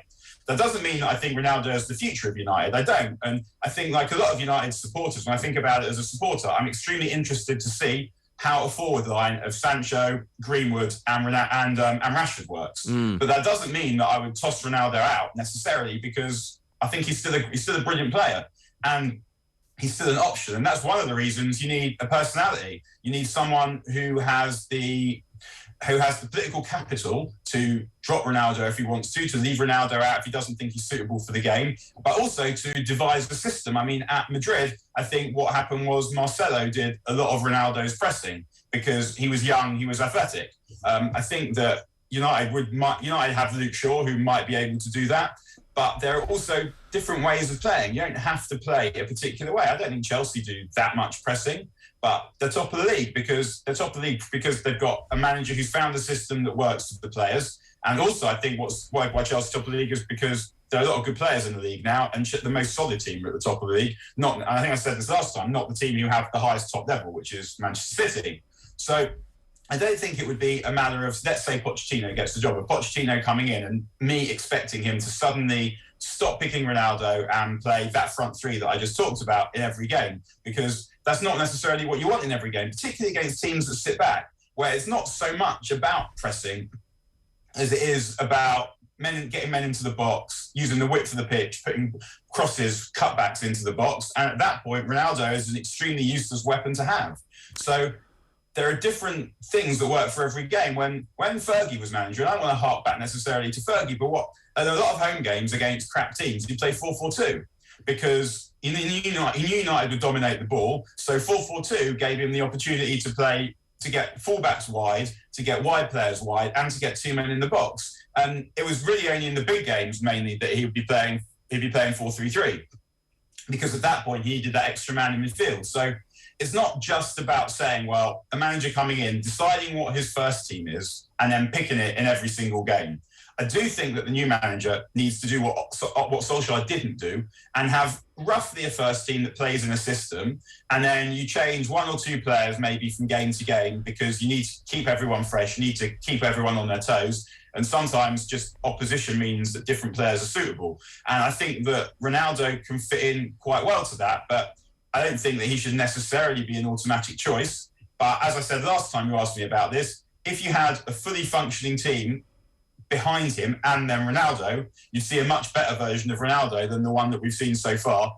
But again, if you look at United and they conceded 4 goals against Leicester, 5 goals against Liverpool, 2 goals that could have been 22 goals against Manchester City, and then 4 goals against Watford, if you're telling me that the problem is Cristiano Ronaldo with that, I can't go along with that, because I'm watching defenders regularly turn up, giving not even 5 out of 10 performances, turning up giving 1 out of 10 performances. Why are they doing that? That is the question. Why is Maguire so bad? Okay, who's responsible for that? And what's the share in the seesaw of blame from the players actually carrying some water for what's happened here, and obviously Solskjaer for allowing whatever happened happen? So right, well, we can all sit here and we can say, like, Ole's coaching has proven, and his team of coaches has proven not to be good enough over the period. I don't think we can dispute that. I definitely hoped that he would hire some experts who would make a difference.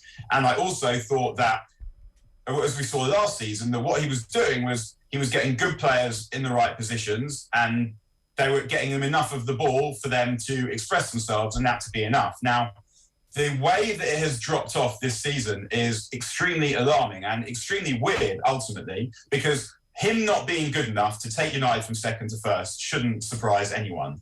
But what is the difference between what he was asking them to do this season when they're absolutely dreadful and what he asked them to do last season when they finished second in the league and played some good football? And the difference there has to ultimately be the players. Now, in any job, if you turn up and you deliver your Z game and then try and blame it on your boss will have some words to say. And I can't blame Ole. I can blame Ole. I can say, well, you shouldn't have signed Harry Maguire. I said at the time that he shouldn't have signed Harry Maguire. And I can blame Ole for signing Harry Maguire because I felt like he signed the player that he hoped Maguire was, that Maguire's PR suggests to us that he is. There wasn't a player that I thought that Maguire was. But if Maguire and Luke Shaw had turned up and delivered even 4 or 5 out of 10 performances, they would still have a job. Now, I'm not even saying that's the best thing for Manchester United, but it would be the case. The reason why United keep getting battered is because their defenders keep turning up, in particular the defenders, and delivering 2 out of 10 level performances. And as a professional, as an elite level professional, as a human being, as a worker, you owe your boss, the person that pays your salary, you owe it to yourself, particularly if you do this kind of job, better than that. Now, I don't want to say too much about what's going on with them because you're never sure what's going on in people's lives, in people's personal lives, as to why they play like that. Well, it's just that it's happened to so many of them at the same time. That so many of them, it's not just, so Wan-Bissaka, it's Maguire, it's Shaw, it's anybody who's gone in there. Okay, so we can look at it like that, or we can say, I don't have the answers to this because I don't even know if anyone knows the answers to this. I don't know if the answers to this even exist. How many of England's squad are playing well at the moment? Who've started the season well? That's a good point. Declan Rice, maybe Bukayo Saka, not Foden, many. Like Foden's been in and out with injuries and they're minding him, but he's playing well. And Foden, ultimately, comparing Foden and Harry Maguire is just ludicrous. But the point is, are they playing well there? He is playing well. What I mean is that Phil Foden is going to be maybe the best player in the world, one of the best players of this generation. He's an amazing talent. And so his ability to override the mental drop, and he didn't play in the final. He didn't even play in the semi. I don't think he did. So perhaps there's that as well. He didn't play as much in the summer. The mental anguish wasn't as great. I don't know. I'm speculating. Okay. As I said, I don't know if anyone knows the answer. But it's not hard. What I'm saying is it's not hard to devise reasons as to why Phil Foden's struggling with something that Harry Maguire isn't struggling with something. I don't want to make excuses for Harry Maguire. Well, so what's Bruno's excuse? Because his form isn't what it was. I guess what I'm saying is it looks like the whole stereotype of he lost the dressing room seems to be true in this instance, and that so many players are playing, and it's not just English players. I think that's fair. I think that's fair. But if you're saying to me, what is the root of this? Now, and I'm not just talking about Bruno Fernandes, if you're the midfield and the strikers playing in front of that defence, that is going to be a problem for you. Because if you watched the first half, particularly against Watford just absolutely swamped United in midfield, and United couldn't get the ball away. They couldn't find decent passes out of defence. So that is necessarily going to impact the rest of the team. And when you have this situation, there's a lot of blame to go around. So it's pointless to say, well, it was this or it was that. When you look at it, and it's like, well, there's all of it. And where the all of it begins, to me, is probably with, the manager will always be responsible for it because he picks the team, he signs the players, and he's the guy who's responsible. So Ole obviously has to go. I mean, he had to get fired. I said on it, I would have fired him after Leicester. Well, that was the point for me where you could say, like, it is definitely never going to get good enough. And from here, it's probably only going to get worse. They should have fired him then. They didn't. But anyway.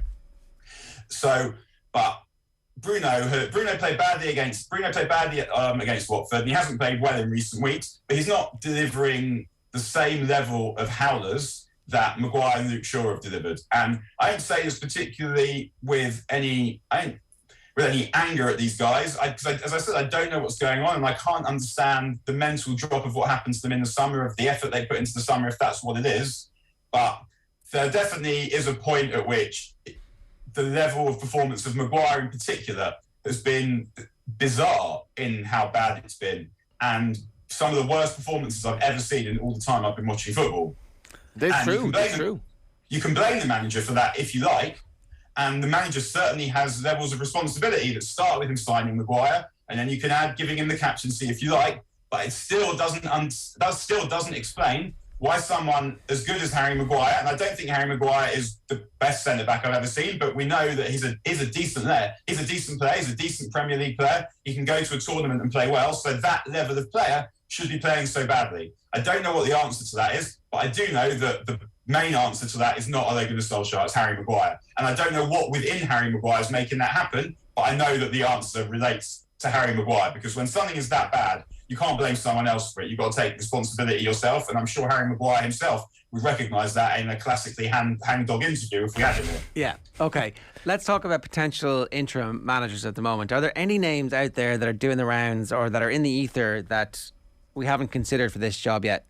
Is Wayne Rooney a potential? I mean, certainly somebody in the Wayne Rooney camp last night was letting it be known on Sky that he would find it very difficult to turn down an escape from the current shit show. Especially plus 21 points. It'd be amazing. It'd be like, I'm getting out of this, and then at the end of the summer I can retire properly and go, okay. I doubt it would be Wayne Rooney as opposed to Michael Carrick or Darren Fletcher. I think I'd be surprised if they went and did that. I mean, I've no idea. I mean, you see the names, like there's Ralph Rangnick, but he would probably want to be director of football thereafter. They might not want that. That probably is he would probably be, assuming that they couldn't get Pochettino now, which seems like quite a big assumption, because if Pochettino gets whacked by City this week, then and tells Paris that he wants to leave, and Paris know they can get Zidane, then that sort of arrangement seems like one that might work for everybody. Okay, so that's probably the most... Zizou's missus doesn't mind living in Paris. No, that's probably the most likely. But then maybe they win this game this week. I don't know. So if we just take Pochettino... I mean, the thing is this week is just an absolutely monstrous game now for United, because we said all along that this squad is good enough to do something in the Champions League. Like, the league always felt like a bit of a stretch, because City are better than them, and Chelsea are better than them, and Liverpool. So to finish higher than those teams would take something colossal. But this team are good enough to beat any team over two legs or in a one-on-one game if things are going well. So they need to do something to make sure that they get a point off Villarreal. I mean, ultimately they could lose to Villarreal, beat Young Boys, and it'd be enough if Atalanta don't win both games. But the main thing, they need to somehow find a way of getting by Villarreal. And that's one of the reasons I was so surprised that they didn't do something with Ole in the international break, because it was just so obvious it wasn't going to get better. They had 2 weeks clear to actually get someone in to do something with the squad. And then what's happened is they're now 3 further points off the top 4. I mean, they're not out of reach by any stretch, but then there's 3 more points that they need to get, having tossed them to Watford. And they've got this colossal game coming up on Tuesday. So, I mean, who knows what Michael Carrick's going to do? I mean, I think that it was at the point with Ole, and it's been at that point for a few weeks now, where it almost, in fact, it doesn't matter, because it is not possible to get less out of the squad. So whoever they bring in, if they haven't got Neil Warnock, the one thing that you knew was it wouldn't be worse. Maybe it wouldn't be better. Maybe it won't be better enough. But it was the same with Mourinho. It was the same with Van Gaal. It was the same with Moyes. It gets to a point where it's not possible for them to get any less out of the players that they've got. So anyone you bring in will make it better. It's such a good point. Why they waited until this? Why they waited for the worst? Because it was so obvious things could not get any worse. It's the fallacy of sunk costs. They decided that they were going to back Solskjaer for the next 3 years in the summer, and they gave him the contract, and it was like, well, it was dead before Watford, though. We're going to ride or die with this guy, and it's on them. And it's like, we have to hold a mirror up to ourselves, and people aren't good at holding mirrors up to themselves, particularly people who've made decisions like that. Daniel, some other names, right? Just indulge us here, right? Yes. Let's say Pochettino sticks with Paris Saint-Germain till the summer, and everybody understands that he's the number one guy, and he's going to be with them until the summer, and he continues in the tournament, and something happens because Mbappe's in reasonable form at the moment, so it's possible. Could Alex Ferguson take over between now and the end? No, absolutely not. Really? There is not a chance. Daniel Harris is a better chance, surely. I mean, why? Yeah, no. Ferguson, he's going to be 80 New Year's Eve. And he knew. I'm absolutely sure he knew what he was doing, getting out when he got out. Why is he going to go and piss on his legacy? There's not a chance. No. Wenger. That would be funny. Not ruling it out. As an interim manager till the end of the season, that I hadn't thought of it. I hadn't heard it, but probably sounds like a better idea than most of the others that I've heard. Would he take it? Yeah, of course he would. I think that his sense of mischief, and not just that, his sense of personal pride. Arsenal fired him. That hurt. He got fired by Arsenal. Look what's happened to Arsenal subsequently. Does his missus want to live in Manchester? I don't know. I don't know what his personal situation is. I don't know, but I don't see why not. I think if they offered Arsene Wenger, the problem for Wenger is that he probably wouldn't want the job till the end of the season if he was going to take it. If he'd probably want the job, and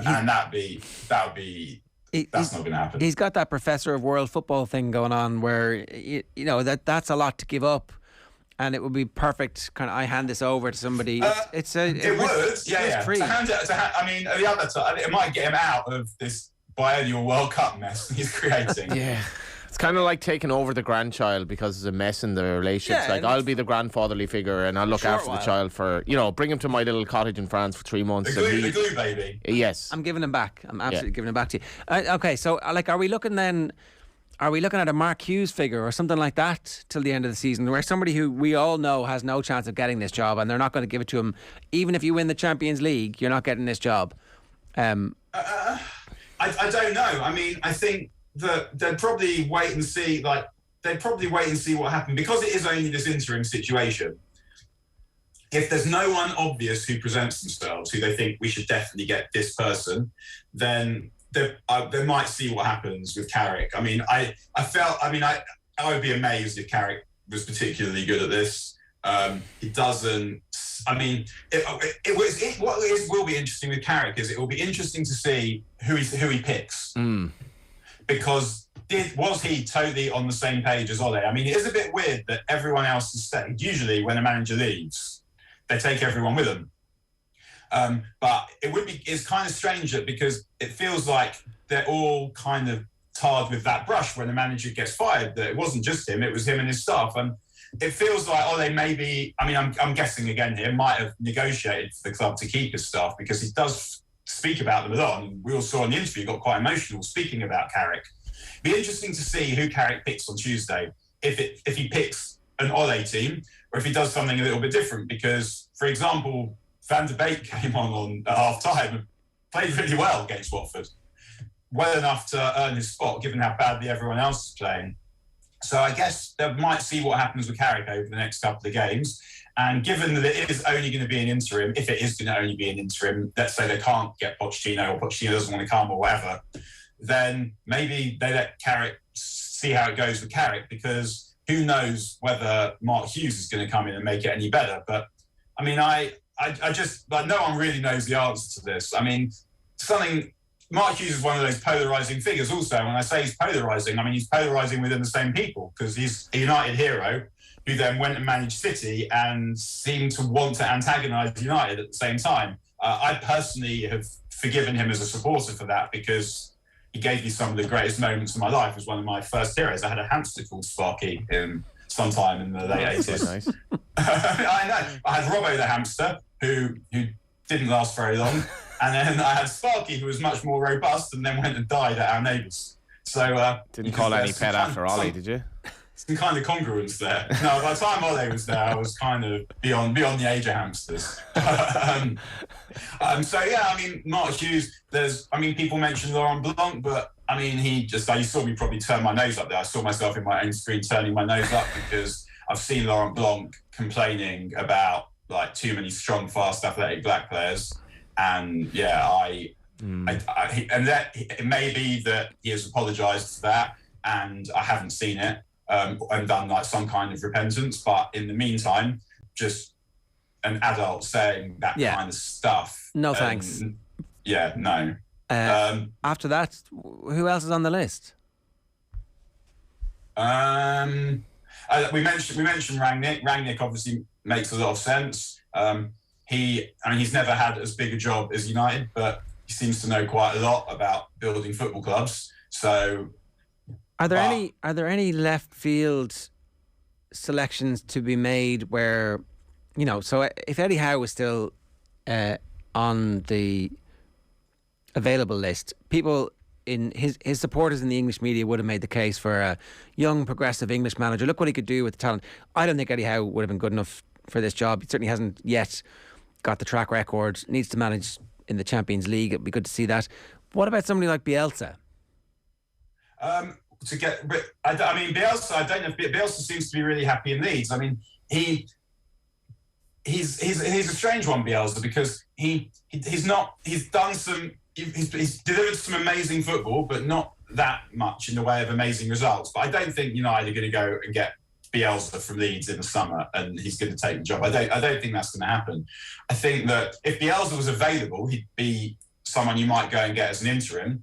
But I don't think that they're going to go and give Bielsa the job full time. I mean, it's going to be Ten Hag or Pochettino probably the first choices, and then after that, Brendan Rodgers probably next. The board might fancy Zidane. Zidane doesn't seem to fancy the job, and as we say, like there's that Pochettino Zidane job affair where Pochettino comes to United and Zidane goes to Paris.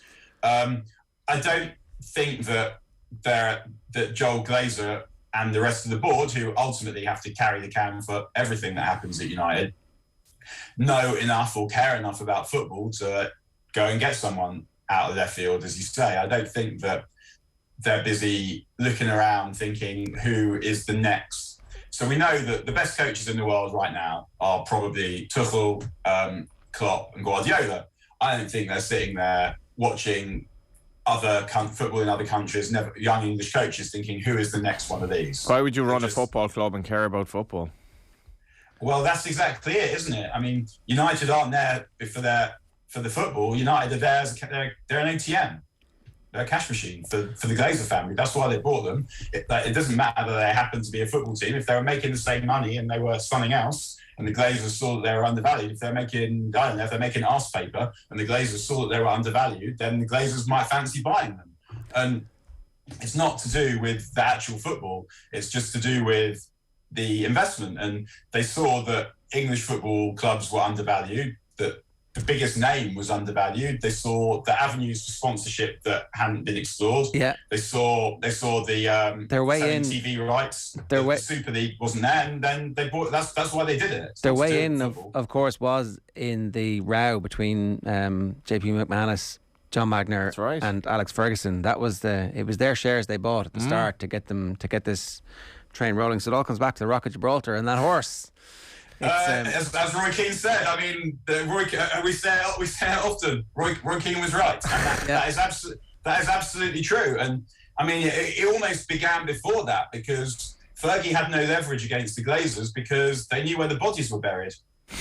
They had the questions to which they wanted answers about where particular money was disappearing to. And there was the documentary that Michael Crick made called Fergie and Son that asked some difficult questions to which we still haven't got all the answers to those, and obviously we've got Ferguson some has answers. refuted many of the, just for for clarity's sake here this morning before we've got what the suggested answers are, and no one's given us any different answers. Right. Like there have been some answers that have been hypothesised by the BBC. Yeah, and we need to go back and revisit those. But we haven't had other answers yet. Maybe there are other answers, but if there are, we haven't. It's not right to say that there haven't been answers. There haven't been answers that refute the answers. The Ferguson side of things has to come out properly, I suppose. It would be, but the point persists, right? Like I know the Glazers get a lot of, and rightly so, opprobrium from Manchester United fans who question their motives and their involvement in the club. But at the same time, it is also true to say that there has been enough money invested in the team for the team to be better than it is at the moment. So, you know, 100%. This team, there's a good team here, and that's why this sacking and this period of appalling football feels different to the appalling football that we've seen previously under Moyes, Van Gaal and Mourinho. And it's not just that Ole is a club legend. It's actually that he's got a good team. Like, we've seen this team play well. We've seen this team beat good teams. We've seen this team. I mean, I know that there were no supporters in, go unbeaten away from home for a year. I mean, I know that there are no supporters in, which does make it different. It's not the same as when Arsenal did it, but no one else did it. If it was so easy, why did no one else do it? No one else did it. And it's the fact that when Moyes left, you kind of thought, it was Fergie's team is finished. It's old and it's slow. There's a lot of work that needs to be done here. Van Gaal turned up, and when he left, and they were dreadful, and you thought, again, there's some good players, but there's a lot of work to be done. And similarly with Mourinho, the team was crap. Like, it wasn't as crap as it was under Mourinho, and there was still, again, some good players, but you thought, well, how many of these players would I want to keep? How many of these players would get anywhere near a decent United team? Now, that's no longer the case. United have got some brilliant players. I mean, it's top heavy. There's some brilliant attackers. There's some brilliant young attackers.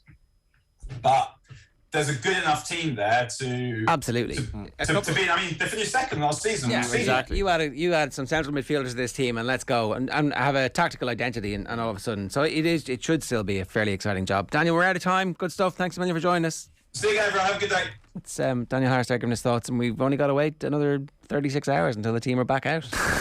Never. Captained by Donny van de Beek. The hamster is a good analogy. It's just like... just keeps turning. 21 minutes past 9 this morning here on OTB AM, and here's what's coming up on OTB Sports Radio today. OTB Gold at 1 o'clock is an interview with Colin Gooch Cooper. State of the Union at 3 is Keith Wood's rugby documentary series from the start of lockdown. The classic is Dublin Dons.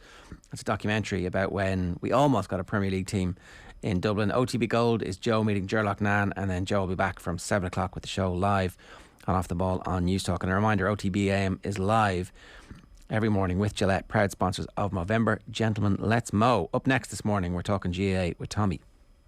OTB AM on OTB Sports Radio, Ireland's first and only sports radio station. Arsenal and Irish fans won't want to miss our next Cadbury FC roadshow. We're going behind the scenes with Arsenal invincible Robert Pires and Gunner star and Ireland captain Keane McCabe. We'll also be joined by former Arsenal S&C coach, Ireland rugby legend Jerry Flannery. It's all with thanks to Cadbury FC and their club partnerships, granting you behind-the-scenes access at the Premier League's biggest clubs. Coming soon to OTB Sports social channels. Car insurance is boring, but you don't have to be. Get Set Go is the kind of car insurance you can sort in a few minutes online, then bounce on with your day. Are you ready for Quick Start Insurance? Get a quote now at getsetgo.ie. MCL Insurance Services Ireland Limited, trading as getsetgo.ie, is regulated by the Central Bank of Ireland. OTB AM. With Gillette, proud supporters of Movember. Gentlemen, let's move. All right, it's 9:22 this morning. Tommy Rooney, good morning to you. How are you? Oh, you're on silent there. Are you on mute on your side, or are you on mute on our side? I'm on mute on my side, yeah. Yeah, very good. We've only been doing this a couple of years now, Tommy. Yeah, you can blame me for that one. Apologies. How are you getting on? Welcome to the pandemic. Excellent production work there. So, an incredible weekend of Gaelic Games action that we're going to try and corral into the next 10 minutes or so. Where do we begin? We're going to start with Dublin, Ger. Parnell Park. Kilmacud Crokes against St Jude's. This was, when you were looking at the weekend, there was 9 county finals, a load of provincial games going on. hurling finals. This was the game you were looking at. This is going to be a big one. Kevin McMiniman, St. Jude's, going up against Paul Mannion and Kilmacud Crokes. Well, after 24 minutes, Ger, it was 0-0. Nil all. No score. Nil all. Unbelievable. And from there, it just took off. I think Adrian Barry put it best. He said, how can a game be so turn-offable and so much watch at the same time? Wild finish. So basically, we went in at half-time and it was 1-1 to a point to St. Jude's. St. Jude's picked up again then after half-time. They were leading, I think, 1-4 at one stage. And then Crokes started coming back into it. And they took the lead for the first time, the 51st minute, I think. Cian O'Connor scored a goal, 1-5 to 1-4 to Crokes. Next thing, Colin Murphy. I don't know if you've seen Colin Murphy playing midfield for Jude's, Ger, but the man, I think he's mid-30s, early 30s. I hope I didn't do him an injustice there, but a warrior of Dublin club football, as Bernard Brogan put it. He fetched, I'd say, 6-7 marks, and he fielded a mark after the goal, led to a point. David Mannix was full forward for Jude's. He kicked some unbelievable scores. He's a Kerry lad originally from Austin Stacks. He put them back in front. Into injury time, Crokes leveled it up, and they're trying to force a shot. Jude's actually had the ball when it was a draw game with about 2 minutes to go, and you're thinking they're going to keep it here. They're going to, they've got Tom Lahith there, they've got McMiniman, they've got Mannix. They're going to keep the ball. They're going to work a shot.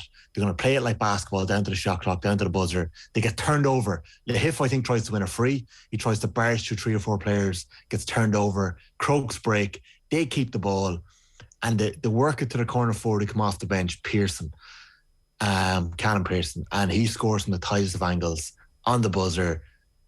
Time for a kick out, but it's game over. Ball goes on the other end of the field and it's game over. So that's Dublin. Kilmacud Crokes are champions, 1-7 to 1-6. Low scoring affair, but a wild finish, as Adrian Barry put it. They'll go on to play Wolf Tones in Meath in the Leinster quarter-final next. So I'll come back to the Leinster. There's a couple of good results in provincials in a minute. I'll come back to that in a second.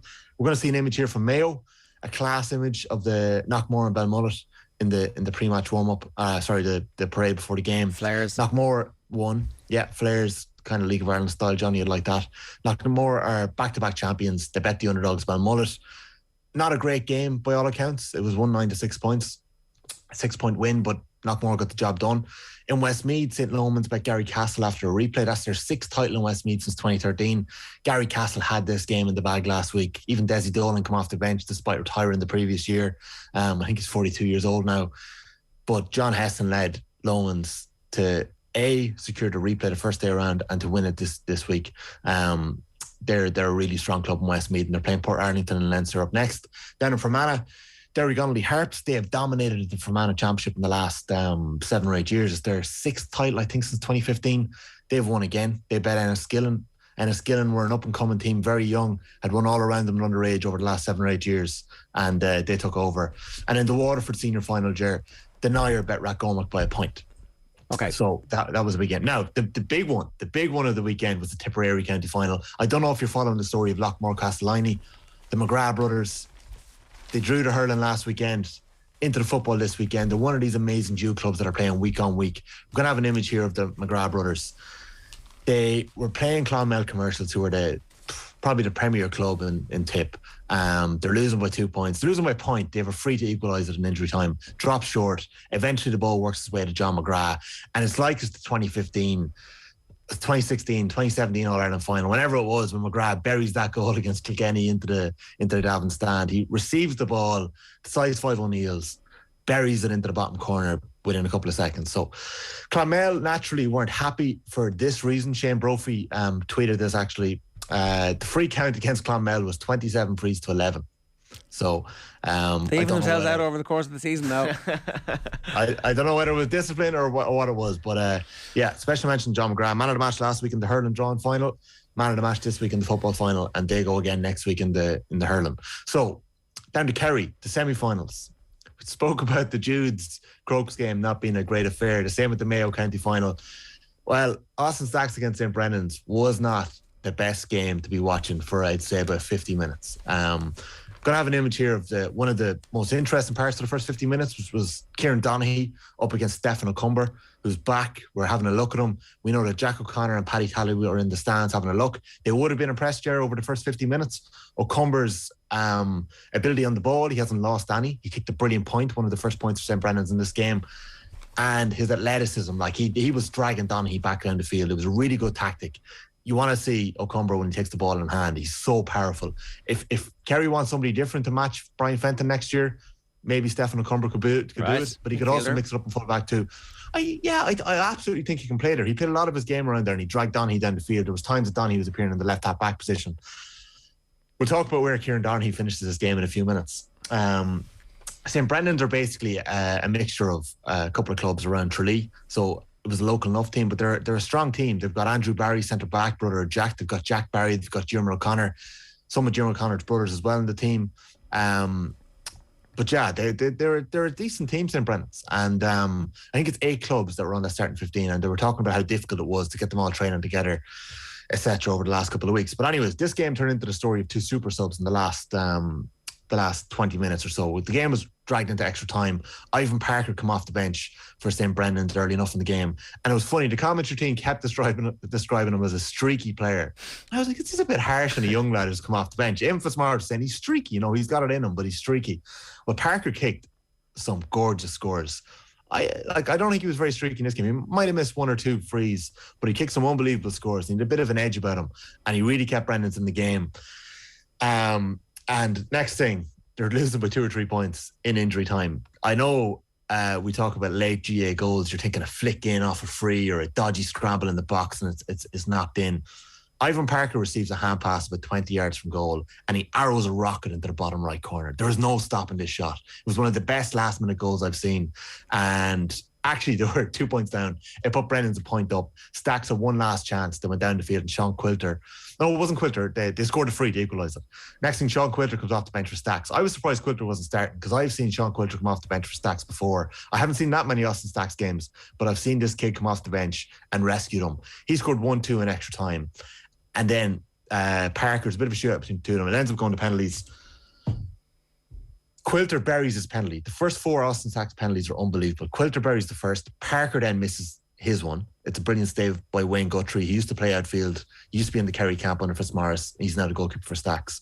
And it ends up going down to the 5th penalty. Kieran Donaghy steps up and he buries it in the bottom corner. Oof. He runs off celebrating, a big pile-on from all the squad, and then he has the composure to get back up, and you see a photo here with his daughter Laura Rose, and he's doing an interview afterwards in the game. Obviously Donaghy was saying that it's easy taking the 5th one when you don't have to be the one to save it. Like he said, he had the hero penalty and all the other young lads have done so well. So unbelievable. Austin Stacks are now into the final, and they're going to be playing Cairns O'Rahilly. So there's going to be some crack in Tralee over the next couple of weeks. Another Tralee club led by David Moran and Tommy Welsh. They were losing for most of the game against Dr. Crokes in the semi-final. They came back late on. Crokes were leading by 6 at one stage. Jack Savage's point, the 62nd minute of the game, was the first time the Cairns O'Rahilly took the lead. There was about 8 minutes of injury time. You love it. They held on and they went on. It's their first final since 2008. And is Donaghy making a comeback? Is that what we're saying? He's playing the full game. He looks as skinny as a whippet. Could he come on and have a role for the last 10 minutes in an All-Ireland final? I absolutely don't know why not. I say Kieran McGeeney is the only man that could stop that at this stage, because I know Jack O'Connor would definitely think about bringing him in. But yeah, you think about it, like you think about Donaghy's last kind of year and the impact that he had and the role he played around Clifford breaking through and how well he would have been around those players. You have to think that Donaghy must have had a little bit more left in him, like, because he's obviously still playing basketball, still playing football. But yeah, it's going to be a good game. It's going to be an Ultra League affair in the Kerry County final in 2 weeks' time. And in a crazy turn of events, Dr. Crokes, who lost the county semi-final, are now in a relegation playoff next week against Killarney Legion. So it's an all Killarney relegation. You can playoff try and explain how that. I'm not going to bother, because we don't have that much time. And I want to come across like Kevin Caban talking about the Nations League. The Nations League, yeah. And I completely messed it up a couple of weeks ago when we had Donaghy on the football pod. He was giving me a bit of stick for completely confusing the situation. Let's move on to the provincials. Really, really interesting stuff happening this weekend. Mullen and Yachtha, who I think I've pronounced right, they're the Longford champions. We had Cian Mackey on the pod during the week, the Cavan footballer who's transferred over to them. They, shocked everyone around them back in 2018. They bet Kilmacud Crokes in the Leinster final. Like Mullen and Yachtha, they're only half a parish.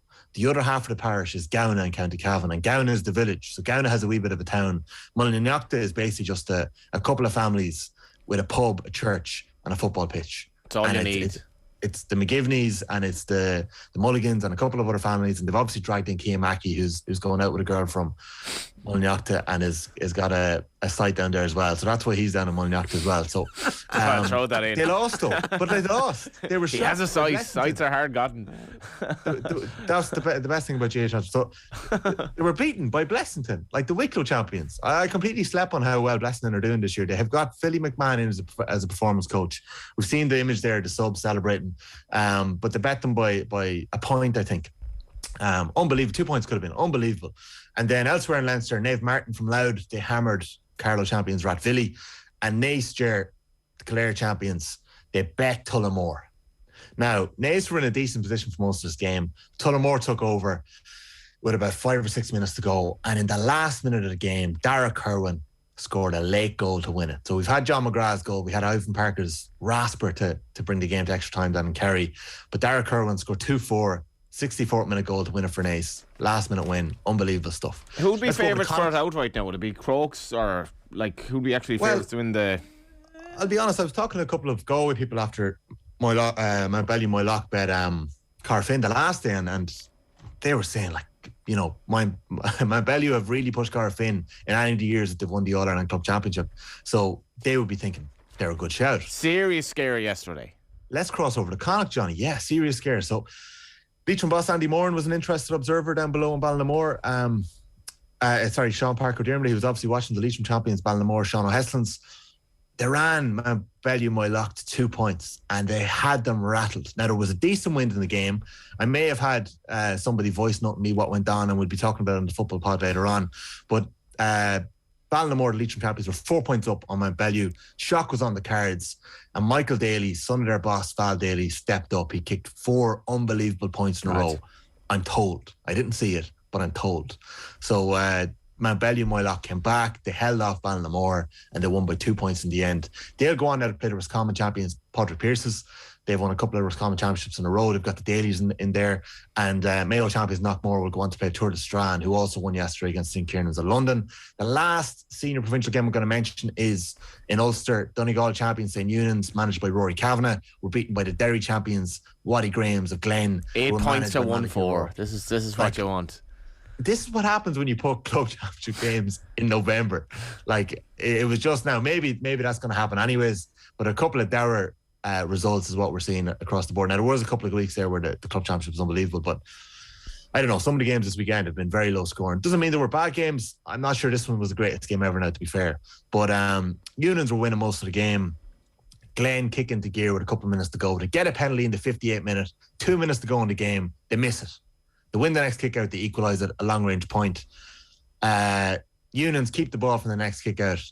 For some reason, the wing forward tries to give a hand pass back to the keeper. It's intercepted, a free from 20 yards out, popped over the bar. Glen are through to the next round. So that's it. And look, I know I'm one of the hosts of the football pod, but I may as well mention the hurling.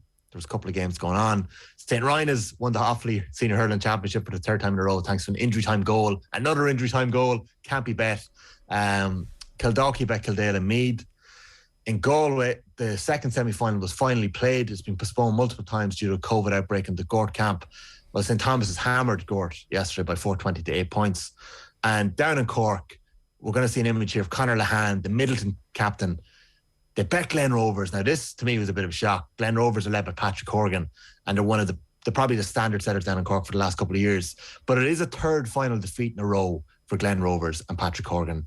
Middleton will go on to play Kilmallock in the Munster final, but there's a lovely shot here at the end. Maybe lovely is the wrong word, but a good shot to sum up the GAA and club games and how much it means. The umpire, I don't know whether he waved the ball wide or went for a 45, or it must have been a 45. There you go. 65. Keeper mustn't have touched it. 65. Apologies. But that's your GAA club wrap, lads. That's the finals. That's it all wrapped up. Is it worth giving a final mention that a big shout out to provincial councils? They managed to slip back in the GAA pre-seasons over the weekend. So the competitions are back. We didn't get Proposal B in over the line, a special Congress. But don't worry, lads. Pre-season competitions are back in January. 2017, it's the same format as it was in 2017. The All-Ireland semi-finals are going to be July 14th and the All-Ireland final is going to be July 28th. I think it's around then anyway. And that's in the football, and the hurling final is going to be in the week in between. And every match will be finished on the day with the exception of the All-Ireland final. There's provision for a replay maybe I've got those dates wrong, and it would actually still, maybe the first week of August, it might be an Ireland final replay, and that one goes to penalties if it's a draw after extra time. So, wow, okay. Back to the future, baby. Back to the future, yeah, that's it. Who's going to win? You skillfully avoided that question, Tommy. You were asked by Johnny, give us who's going to win the football. Who's going to win the football? Well, man, Ballymoylock have a savage chance. They really do have a really, really good chance. They'll have a tough game against Porrick Pierces. They'll have a tough game against Knockmore or Turlestrane.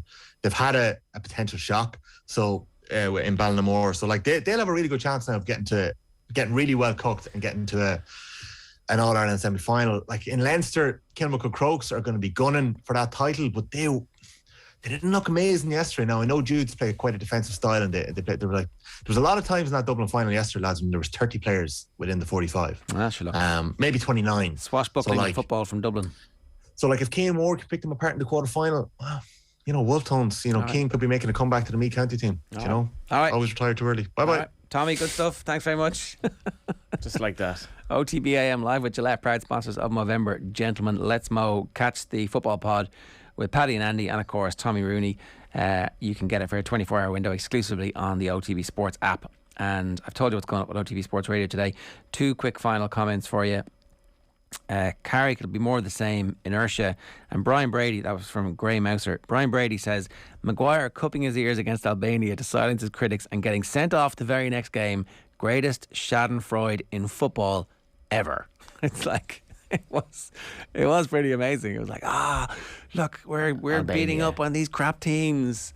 I'm brilliant at football again. It's like, let's wait and see what you're up against. Good players. And it's Watford, the might of Watford. The defining moment of him and Solskjaer as he went off the pitch for the last time under him as a manager.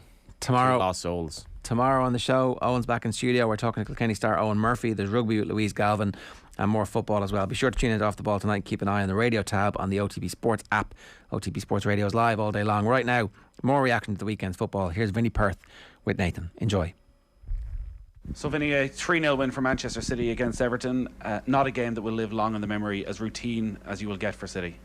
Yeah, City were comfortable. He won it in effectively second gear. Didn't have to break a sweat, really. Goalkeeper touched the ball 3 or 4 times. I think it says everything. I think it more says a lot about Everton and where Everton are as a club than City. City won't have taken a lot out of them ahead of the Wednesday game against Paris Saint-Germain. Just really comfortable. Pep was able to rest people if he needed.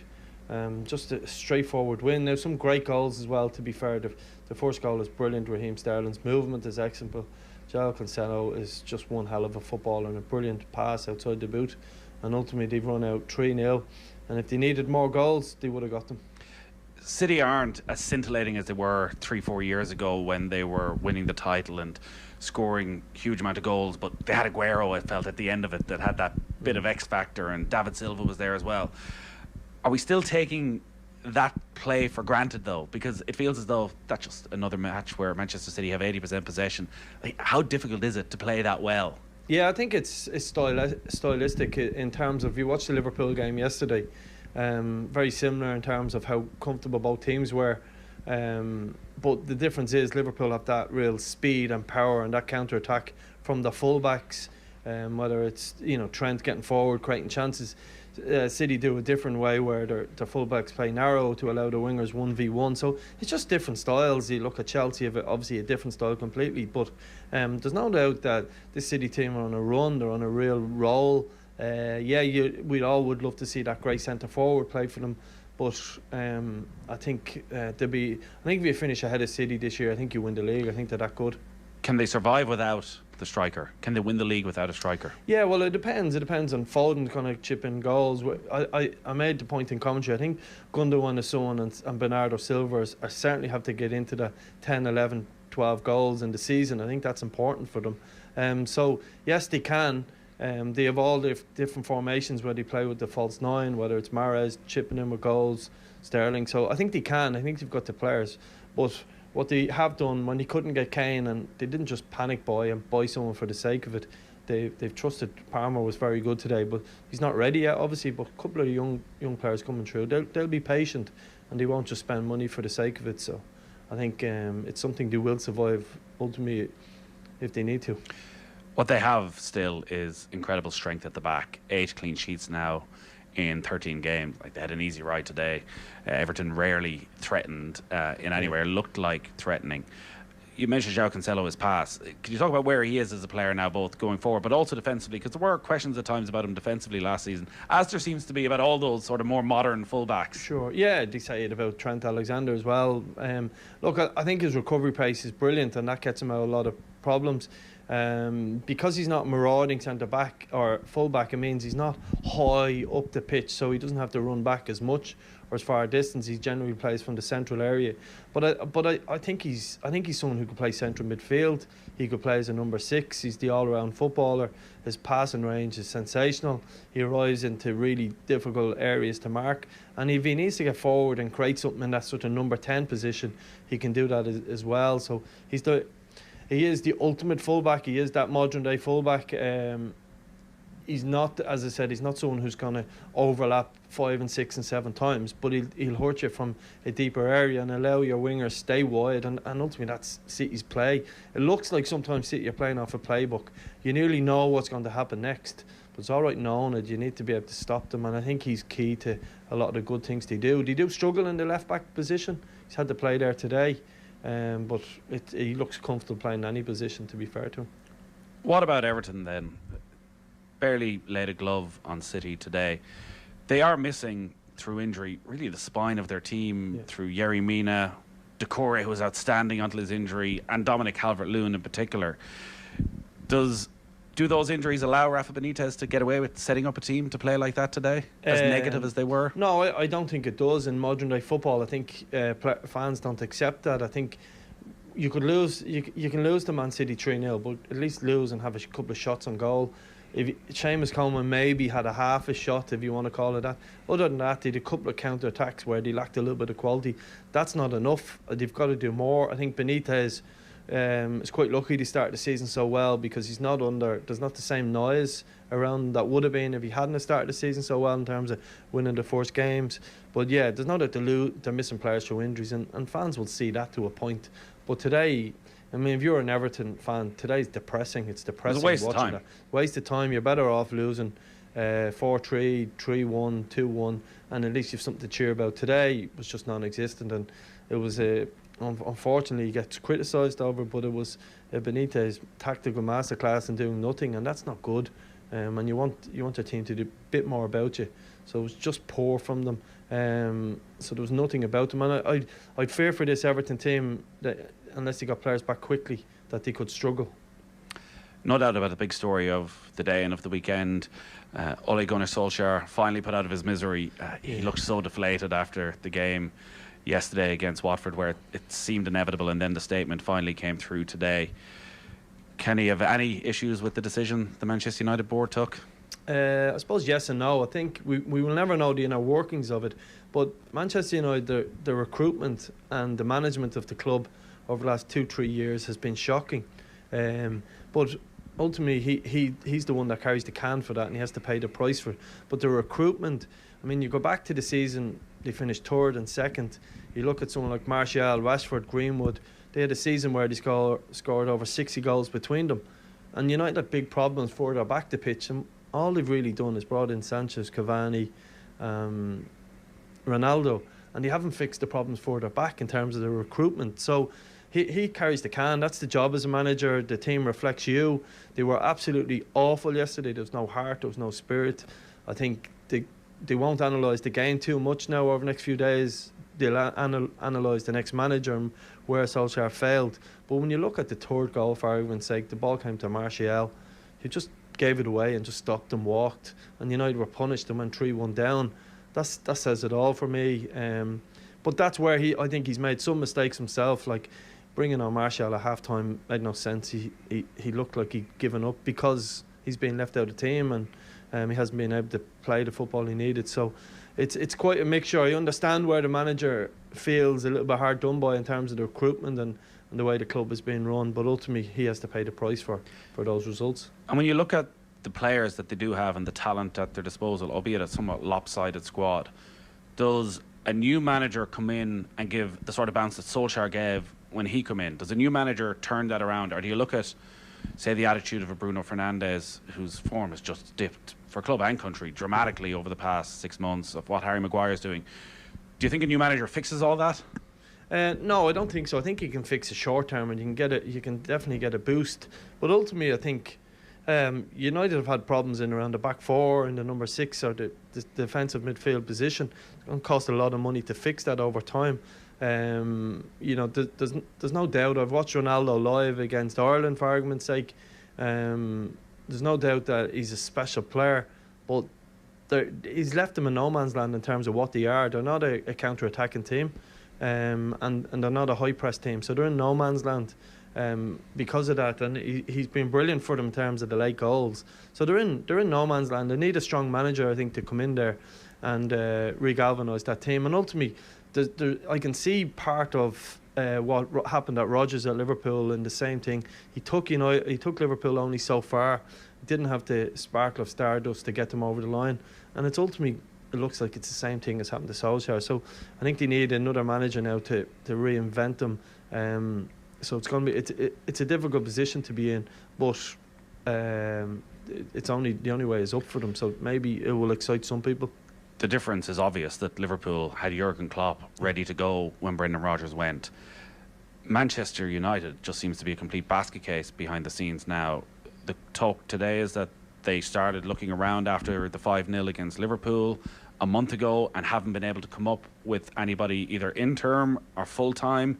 And we're going to have a situation where Michael Carrick will take charge for Villarreal, maybe a couple of weeks. Then perhaps another manager will come in as the interim manager till the end of the season, perhaps a Laurent Blanc, again, somebody who played for Manchester United, before they wait till the summer in the hope that maybe Mauricio Pochettino might be fired as Paris Saint-Germain manager if they don't win the Champions League. It does feel as though the anger that was there towards the Glazers around the time of the Super League, you wouldn't be at all surprised to see that really come back, and a huge amount of heat to be around Old Trafford over the next few weeks. Yeah, I think if they haven't got a plan and reports are to be believed, that would be shocking, because this is not a shock that Solskjaer's lost his job. It could have happened over the last month or two.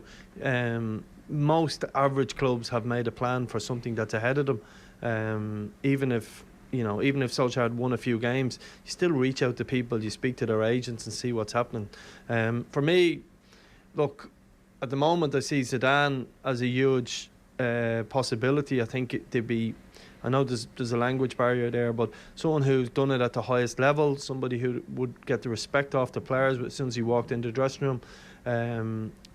People will say different things about him. I thought tactically he outfoxed Jurgen Klopp in the Champions League game over there, in terms of he exploited Trent Alexander.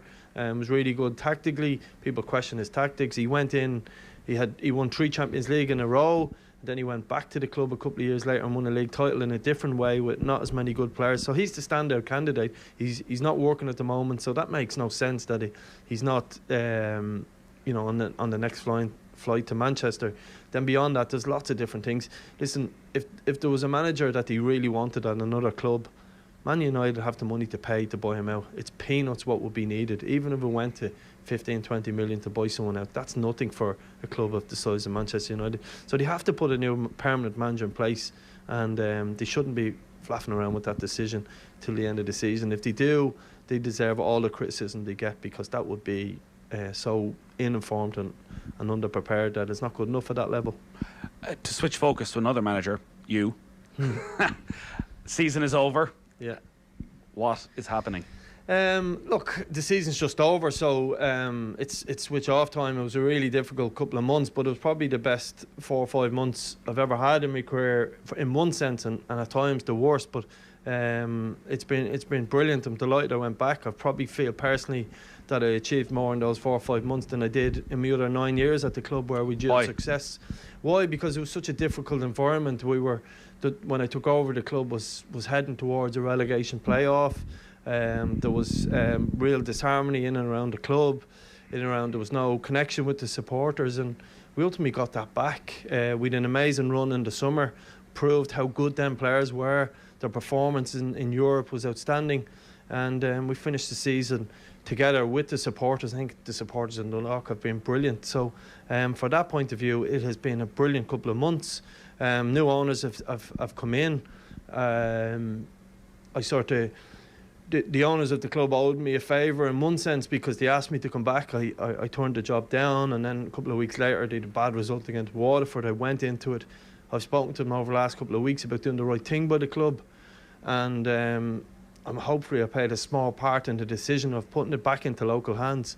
So I've done everything in my power I can for that club. I've showed huge loyalty to it. So in time, them owners have a lot to sort. The new owners have a lot to sort out. There's a lot of skeletons in the cupboard, I presume, that they've to sort through. And we've sat down and we'll have another couple of discussions over the next couple of days and see where that ends up. But ultimately, if it's the end, I'm really proud of what I've done in them 8.5, 9 years, together with some amazing players who it is the end for. And if it's not, I'll be ready. I've done all the work. I know where the next Patrick McElhenney, Michael Duffy, Robbie Benson's are, if I'm needed to do that. So that will sort itself out in time. You want to stay?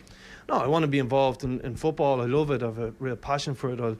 I'll go and watch City and Paris Saint-Germain this week and see is there anything I can learn. You can always learn. And we've watched another game today. I was at Bray and Galway earlier on in the week. I'll watch football wherever it be. So yeah, you want to be involved in it. But look, I've got a family.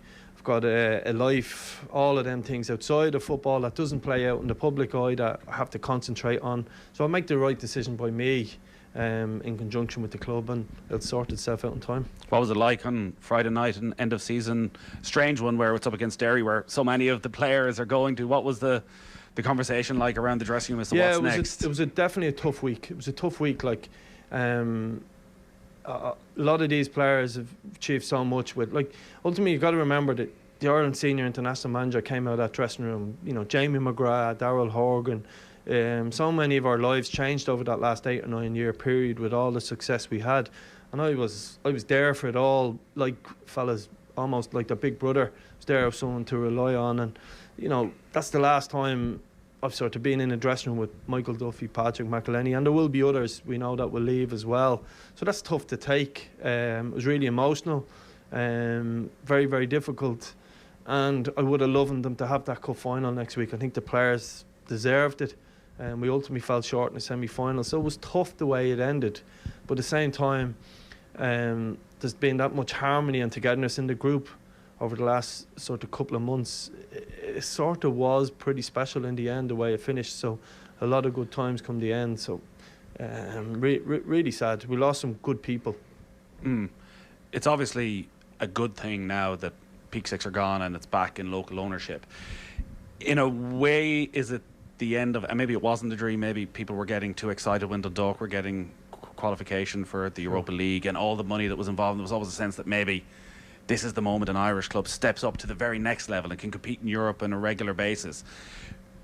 Are Dundalk in a position now where they need to reset ambitions again? Yeah, I think they do. I think the fans will understand that they need to rebuild. It takes time. Like, maybe wasn't that long ago I played for Shamrock Rovers in the first division. They're now top of the tree and they have everything going the way. Brand new stadium, new training ground, big investor to help them along the way. So football in Ireland is fickle like that, and the good thing is when you fall down off your pedestal, it's not that far back to climb to the top again. So with a good investment and proper decisions, Dundalk aren't that far back off where they need to be back into Champions League or European football. It's not an unachievable goal, so that's an advantage. But yeah, they need to reset and build it slowly, but build it the right way. And ultimately, look, Peak Six have gone. Remember, they won a double. They won three of the 4 trophies the following year. They've had a group stage Europa League, another FAI Cup, and ultimately they made some poor decisions and they've been punished for them in terms of their standing in the town. But as a club, we've had an amazing 8.5, 9 years of success, as I keep saying, and they just have to rebuild. It's not easy, but you have to rebuild. So much football now is around the manager. Every conversation around every club is built around the manager, and same with the country. I don't think we've spoken to you since maybe the win against Luxembourg. Yeah. Stephen Kenny's contract, it obviously runs till the end of the Nations League, so he does have 4 more Nations League matches, maybe a couple of friendlies in there as well. But there's a sense that the FAI need to act now because of, I guess, the nonsense that surrounds the position at times, and actually giving everybody just assuredness that actually we back Stephen Kenny. Packy Bonner was out during the week, is one of the kingmakers, seemed quite non-committal. What's your sense on what should happen? Do the FAI need to go and make that contract offer, or would everybody be happy just to wait until June and see what happens? No, I don't think we can wait much longer. I think players, and it's different in international level because it's different in club level, but at the same time you need that security. I think one of the moments that happened for me in the Portugal game when the sending off happened, I think if a manager was confident in his position, had a long-term contract, I think he might have brought on a forward straight away and went for it, with the risk he might concede a goal. I think maybe Stephen's mindset was like, this is a good result for me, a draw against Portugal. So I think there's loads of little moments like that where you can breed confidence in a manager by giving him a long-term contract. I think most of the football community are behind him. They see what's worked. How terrible would it be that if we develop all of these young players? We probably brought 70 to 80 caps into people aged sort of 24 and under. We've redeveloped the squad. The staff are have put together a real tactical awareness into the team. I think the hardest part now is the final third. That's going to be the most difficult. We need goals from somewhere, and that will play itself out. But look, people will say, well, you would say that, but it's difficult to speak about someone who's effectively a personal friend. But it makes no sense that I think he's done enough to earn that new contract. But it is a results business, and he'll be under a bit of pressure. He needs to get results and win games of football. But it's an interesting point, though, you make about the substitution in Portugal, because that's the scenario that could play out in the Nations League, where Stephen Kenny's been quite bullish of saying he wants to win the group. We don't know who's in the group. Could actually be quite a difficult group if Sweden and Russia in there. You don't want to be in a position where you're halfway through that group thinking, I need to make sure I don't lose these games, rather than actually go and trying to win them. Yeah, and it's no different than I've been a manager. Say you're 2-0 down, and you're thinking, well, I don't want to get beaten by 3 or 4 here just in case. But you should really be thinking, I'm going to bring on a forward and get back into the game. So it's all little moments like that. The way you speak to players, the way they respect you. If the players think, well, he mightn't be the manager in a few weeks' time, so I've got a little niggle, I'm not going to turn up. All little moments that add to a bigger part of the picture. And I think it's important that the whole FEI, look, we need a football community in this country. We need it. We didn't always need it, to be fair, but we do need it now. We've only to see our goalkeepers come from Shamrock Rovers, and the Stevens came from Shamrock, Jamie McGrath, Dundalk, and Chidozie came through Limerick and Cork, and there's probably another 10 of those examples. So we need that. Stephen gets it. He has developed a lot of good young players, and you just need to just give him a new contract now before Christmas and get rid of all the noise and go from there. And if he fails and doesn't do well, then he should be replaced as well. But as it currently stands, he's done enough, in my view, to get a new contract. Cheers, Vinny. Cheers, thank you. OTB AM. With Gillette, proud supporters of Movember. Gentlemen, let's